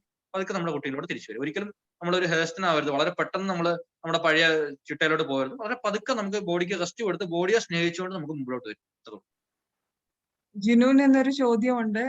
ചിലപ്പോ ടെസ്റ്റ് ചെയ്യുമ്പോൾ പോസിറ്റീവ് ആവും, വീണ്ടും നെഗറ്റീവ് ആവും, വീണ്ടും പോസിറ്റീവ് ആവും. എന്തുകൊണ്ടാണ് അങ്ങനെ വരുന്നത്? അത് അദ്ദേഹം ചെയ്തത് എനിക്ക് തോന്നുന്നത് RT-PCR ആയിരിക്കും. RT-PCR അങ്ങനെ ഒരു കാണാറുണ്ട്. അതെന്താ കാര്യം എന്ന് വെച്ച് കഴിഞ്ഞാൽ RT-PCR എന്ന് വെച്ച് കഴിഞ്ഞാൽ അത് വൈറസ്, ഒരു ഡെഡ് വൈറസ്, ഒരു ചത്ത വൈറസ് ആണെങ്കിൽ പോലും അതിനെ നമ്മൾ സ്രവ് എടുക്കുമ്പോൾ അത് ഒരു വൈറസ് പാർട്ടിക്കിൾ ഉണ്ടെങ്കിൽ അതിനെ സൈക്കിൾ ജനറേറ്റ് വരുമ്പോൾ വൈറസ് പോസിറ്റീവായിട്ട് കാണിക്കും. അപ്പൊ അതിന്റെ അർത്ഥം എന്ന് വെച്ചാൽ അയാൾ അത് വേറെ ഒരാൾക്ക് പരത്തും എന്നുള്ളതല്ല. അതുകൊണ്ടാണ് ഞാൻ പറഞ്ഞത് നമുക്ക് സിംറ്റം ഉണ്ട്, ടെസ്റ്റ് ചെയ്തു പോസിറ്റീവ് ആയി എന്നുള്ളത് കൊണ്ട് മാത്രം ഒരിക്കൽ പോസിറ്റീവ് ആയി പിന്നെ നെഗറ്റീവ് ആക്കുന്നവരെ നമ്മൾ ചെയ്യണമെന്നില്ല. അതുകൊണ്ടാണ് ഈ പല സംസ്ഥാനങ്ങളും ആവശ്യപ്പെടാറുണ്ട് 48 മണിക്കൂറിനുള്ളിൽ RT-PCR നെഗറ്റീവ് സ്വാബ് റിപ്പോർട്ട് എന്നുള്ളത്. അതൊരു എക്സ്ട്രാ സേഫ്റ്റിക്ക് വേണ്ടി പറയുന്നതാണെങ്കിൽ പോലും പലപ്പോഴും ഈ ഒരിക്കൽ കോവിഡ് വന്നു പോയ ഒരാൾക്ക് അയാൾ ആക്ച്വലി നെഗറ്റീവ് ആയി മറ്റു പ്രശ്നങ്ങളൊന്നുമില്ല, അയാൾ വേറെ ആൾക്ക് പരത്തില്ല. പക്ഷെ എങ്കിലും RT-PCR ഒരു 28 ദിവസവും 96 ദിവസം വരെ കണ്ടിട്ടുണ്ട് ലിറ്ററേച്ചർ. അപ്പൊ അതുകൊണ്ടാണ് അദ്ദേഹത്തിന് അത് ആ സ്വാബിന്റെ ക്വാളിറ്റി അനുസരിച്ച് ചിലപ്പോൾ ഒരു വൈറസിന്റെ ഒരു പാർട്ടികൾ കാണും, അത് ഇതിനകത്ത് RT-PCR ഡിറ്റക്ട് ചെയ്തതായിരിക്കാം. അതുകൊണ്ടാണ് അതിനെ പ്രത്യേകിച്ച് അറിയേണ്ട കാര്യമില്ല. നമ്മൾ അപ്പൊ ആന്റിജൻ പരിശോധന കൂടെ നടത്തി നോക്കുക. അല്ലെങ്കിൽ ഈ പറഞ്ഞ ഇനി ഭാവിയിൽ ഇപ്പം വിദേശ രാജ്യങ്ങളാണെങ്കിൽ എനിക്ക് ഇത് അഡ്വൈസ് ചെയ്യാൻ പറ്റുമോ, ആന്റിബോഡി പരിശോധന, ആന്റിബോഡി IgM IgG ടൈറ്റർ നോക്കാൻ പറ്റുമായിരുന്നു. പക്ഷെ നമ്മുടെ രാജ്യത്ത് ദൗർഭാഗ്യവശാൽ ICM അങ്ങനെ അപ്രൂവൽ കൊടുത്തിട്ടില്ല. അങ്ങനെ കൊടുക്കുകയാണെന്നുണ്ടെങ്കിൽ നമുക്ക് ഈ പറഞ്ഞ വ്യക്തിക്ക് ഒരു ബ്ലഡ് ടെസ്റ്റ് ചെയ്ത് നോക്കുമ്പോൾ അയാൾക്ക് IgM എന്ന് പറഞ്ഞ ആന്റിബോഡി ടൈറ്റർ ഉണ്ടെന്നുണ്ടെങ്കിൽ ആക്റ്റീവ് ഇൻഫെക്ഷൻ ആണെന്നാണ്, IgG ഉണ്ടെന്നുണ്ടെങ്കിൽ ലോങ് സ്റ്റാൻഡിംഗ് ഇൻഫെക്ഷൻ ആണ്, ഇമ്മ്യൂൺ ടു വൈറസ് എന്നാണ് എൻ്റെ. അപ്പൊ അങ്ങനെയുള്ള സിറ്റുവേഷൻ വെച്ചിട്ട് നമുക്ക് അസസ് ചെയ്യാം. ഡോക്ടർ, അവസാനത്തെ ചോദ്യം വിവേക് നിന്നാണ്. വീട്ടിൽ പോസിറ്റീവ് ആയവർ ഉണ്ടെങ്കിൽ പ്രഗ്നന്റ് ആയ ആള് വൈറ്റമിൻ മെഡിസിൻ കഴിക്കാമോ? പ്രഗ്നന്റ് ആയ ആള് വൈറ്റമിൻ മെഡിസിൻസ് പ്രഗ്നൻസിയിൽ ഗൈനക്കോളജിസ്റ്റ് അഡ്വൈസ് ചെയ്യുന്ന രീതിയിൽ തന്നെ കഴിക്കുക. അല്ലാതെ കോവിഡിന് എക്സ്ട്രാ ആയിട്ടൊന്നും കഴിക്കേണ്ട കാര്യമില്ല. കാൽഷ്യവും അയൺ ഫോളിക് ആസിഡും ആ സപ്ലിമെന്റ്സും ഒക്കെ നോർമലായിട്ട് പ്രഗ്നൻസിയിൽ ഗൈനക്കോളജിസ്റ്റ് അവരുടെ അഡ്വൈസ് ചെയ്യുന്ന രീതിയിൽ തന്നെ കഴിക്കുക. അതിനേക്കാൾ പ്രധാനം ഈ പോസിറ്റീവ് ആയ വ്യക്തിയിൽ നിന്ന് കൃത്യമായി ഐസൊലേഷൻ നോംസ് അനുസരിച്ച് തന്നെ അവർ ഒരു കോവിഡ് പോസിറ്റീവ് ആണെന്നുള്ള രീതിയിൽ തന്നെ അവരെ ഒരു ഐസൊലേഷനിൽ പോകണം. കാര്യം അവരെ എപ്പോഴും സേഫ്റ്റി ബബിളിൽ നമ്മൾ വെക്കണം. കാരണം പ്രഗ്നൻസിയിലാകുമ്പോൾ വളരെ പെട്ടെന്നാണ് ഈ പറഞ്ഞ കോവിഡ് ഇൻഫെക്ഷൻ വരാൻ കുറച്ചുകൂടെ പോകണമാണ് അവര്. ഒരു പ്രഗ്നൻസി അസസ് എന്ന് പറഞ്ഞ ഒരു കുറച്ചൊരു ഹൈപ്പോ ഇമ്മ്യൂണറ്റിക് സ്റ്റേറ്റ് ആണ്. അത് നമ്മുടെ ഇമ്മ്യൂണിറ്റി കുറച്ചൊന്ന് സപ്രസ് ആയിരിക്കുന്ന അവസ്ഥയായിരിക്കും. അതോടൊപ്പം തന്നെ അവർക്ക് വാക്സിനേഷൻ എടുക്കാനുള്ള ഒരു ഓപ്ഷൻ ഇല്ല ഇപ്പോഴത്തെ ഇന്ത്യയുടെ സാഹചര്യത്തിൽ. പക്ഷെ അത് സ്റ്റഡീസ് വരുന്നുണ്ട്. ഫൈസറിന്റെയും മോഡേണയുടെ ഒക്കെ വാക്സിൻ ആകുമ്പോൾ നമുക്കത് പറ്റും എന്നുള്ള രീതിയിൽ വാക്സിൻസ് വരുന്നുണ്ട്, സ്റ്റഡീസ് വരുന്നുണ്ട്. പക്ഷെ ദൗർഭാഗ്യവശാൽ ഇന്ത്യയിൽ ഈ ഫൈസറിന്റെ മോഡേണയുടെ വാക്സിൻ ഇപ്പോൾ അവൈലബിൾ അല്ല. പ്രഗ്നന്റ് ലേഡിയെ നമ്മൾ നന്നായിട്ട് പ്രൊട്ടക്ട് ചെയ്യണം. ഒരു സേഫ്റ്റി ബബിളിലായിരിക്കണം അവര്. അപ്പൊ അവര് മാക്സിമം അവര് ഇപ്പൊ അസച്ച് ഒരു കോവിഡ് പോസിറ്റീവ് എന്നുള്ള രീതിയിൽ തന്നെ അവരെ ട്രീറ്റ് ചെയ്യണം. അവരെ ഐസൊലേറ്റ് ചെയ്ത് മറ്റാരും അങ്ങോട്ട് അധികം കെയറിന് പോകാതെ നഴ്സിംഗ് കെയറിന് വേണ്ടി മാത്രമുള്ള രീതിയിൽ നല്ല പ്രോപ്പർ ആയിട്ടുള്ള മാസ്കിങ്ങും കാര്യങ്ങളും ഒക്കെ ചെയ്തതിന് ശേഷം അവരെ ട്രീറ്റ് ചെയ്യുക. അവർക്ക് അസച്ച് ആയിട്ടുള്ള കോവിഡ് പ്രൊഫൈലാക്സിസ് എന്ന് പറഞ്ഞൊരു സാധനം ഇല്ല, ഞാൻ പറഞ്ഞില്ല. അതിന് നമ്മുടെ ലൈഫ് സ്റ്റൈൽ ചേഞ്ചസും നമ്മുടെ ബിഹേവിയറൽ ചേഞ്ചസും ആണ് നമുക്ക് വേണ്ടത്. അതായത് social distancing, mask, hand sanitisation, ഒരു കാരണവശാലും അടച്ചിട്ട റൂമിൽ അകപ്പെടാതിരിക്കുക, ഫുൾ കൊട്ടി അടയ്ക്കപ്പെട്ട റൂമിൽ ആൾക്കൂട്ടം ഒഴിവാക്കുക, ഈ പറഞ്ഞ കാര്യങ്ങൾ തന്നെ ആണ് നമ്മുടെ ഏറ്റവും വലിയ ആയുധങ്ങൾ. അപ്പൊ അത് കറക്റ്റ് ആയിട്ട് ഫോളോ ചെയ്താൽ മാത്രം മതി. ഡോക്ടർ സമയം 8:45, ഡോക്ടർ ഡ്യൂട്ടിയിലേക്ക് മടങ്ങാനും സമയമായി കാണുമെന്ന് പ്രതീക്ഷിക്കുന്നു. അപ്പൊ നമ്മള് പ്രോഗ്രാം വൈൻഡപ്പ് ചെയ്യാം. ക്വസ്റ്റ്യൻസ് ഒക്കെ ആൻസർ ചെയ്തു അതെ, അല്ലേ? പിന്നെ ഏതാണ്ടൊക്കെ എല്ലാം ഡോക്ടർ സംസാരത്തിൽ തന്നെ പറഞ്ഞിരുന്നു, എക്സ്പ്ലനേഷൻ ഉണ്ട് ബാക്കിയുള്ള ചോദ്യങ്ങൾക്ക്. നമുക്ക് വോട്ട് ഓഫ് താങ്ക്സ് സെഷനിലേക്ക് കടക്കാമോ? Okay. Now I invite Dr. Divya PS, Assistant Professor of Zoology, SN College, Kollam, for the formal vote of thanks. Divya, over to Divya. Thank you, Jishi teacher. Teacher, is it audible? Yeah, audible, Divya. Okay. നമസ്കാരം. കൊല്ലം ശ്രീനാരായണ കോളേജിൽ IQAC-യുടെ ആഭിമുഖ്യത്തിൽ സംഘടിപ്പിക്കുന്ന അന്തർദേശീയ webinar പരമ്പരയായ Agora 2021 ഭാഗമായുള്ള 24ാമത്തെ പ്രഭാഷണമാണ് ഇന്നിവിടെ നടന്നു കഴിഞ്ഞത്. ആദ്യമായി ഇങ്ങനെ ഒരു വെബിനാർ സംഘടിപ്പിക്കുന്നതിന് എല്ലാവിധ പിന്തുണയും നൽകി വരുന്ന കോളേജിന്റെ ആദരണീയനായ പ്രിൻസിപ്പൽ ഡോക്ടർ സുനിൽകുമാർ സാറിന് അഗോര ടീം അംഗങ്ങളുടെ പേരിലുള്ള നന്ദി അറിയിക്കുന്നു. ഇന്നത്തെ ഈ വെബിനാറിൽ മുഖ്യ പ്രഭാഷകനായി പങ്കെടുത്ത എഴുകോൺ ESI സ്പെഷ്യാലിറ്റി ഹോസ്പിറ്റലിലെ കൺസൾട്ടന്റ് പൾമണോളജിസ്റ്റായ ഡോക്ടർ G. മഹേഷ് ദേവ് ആണ്.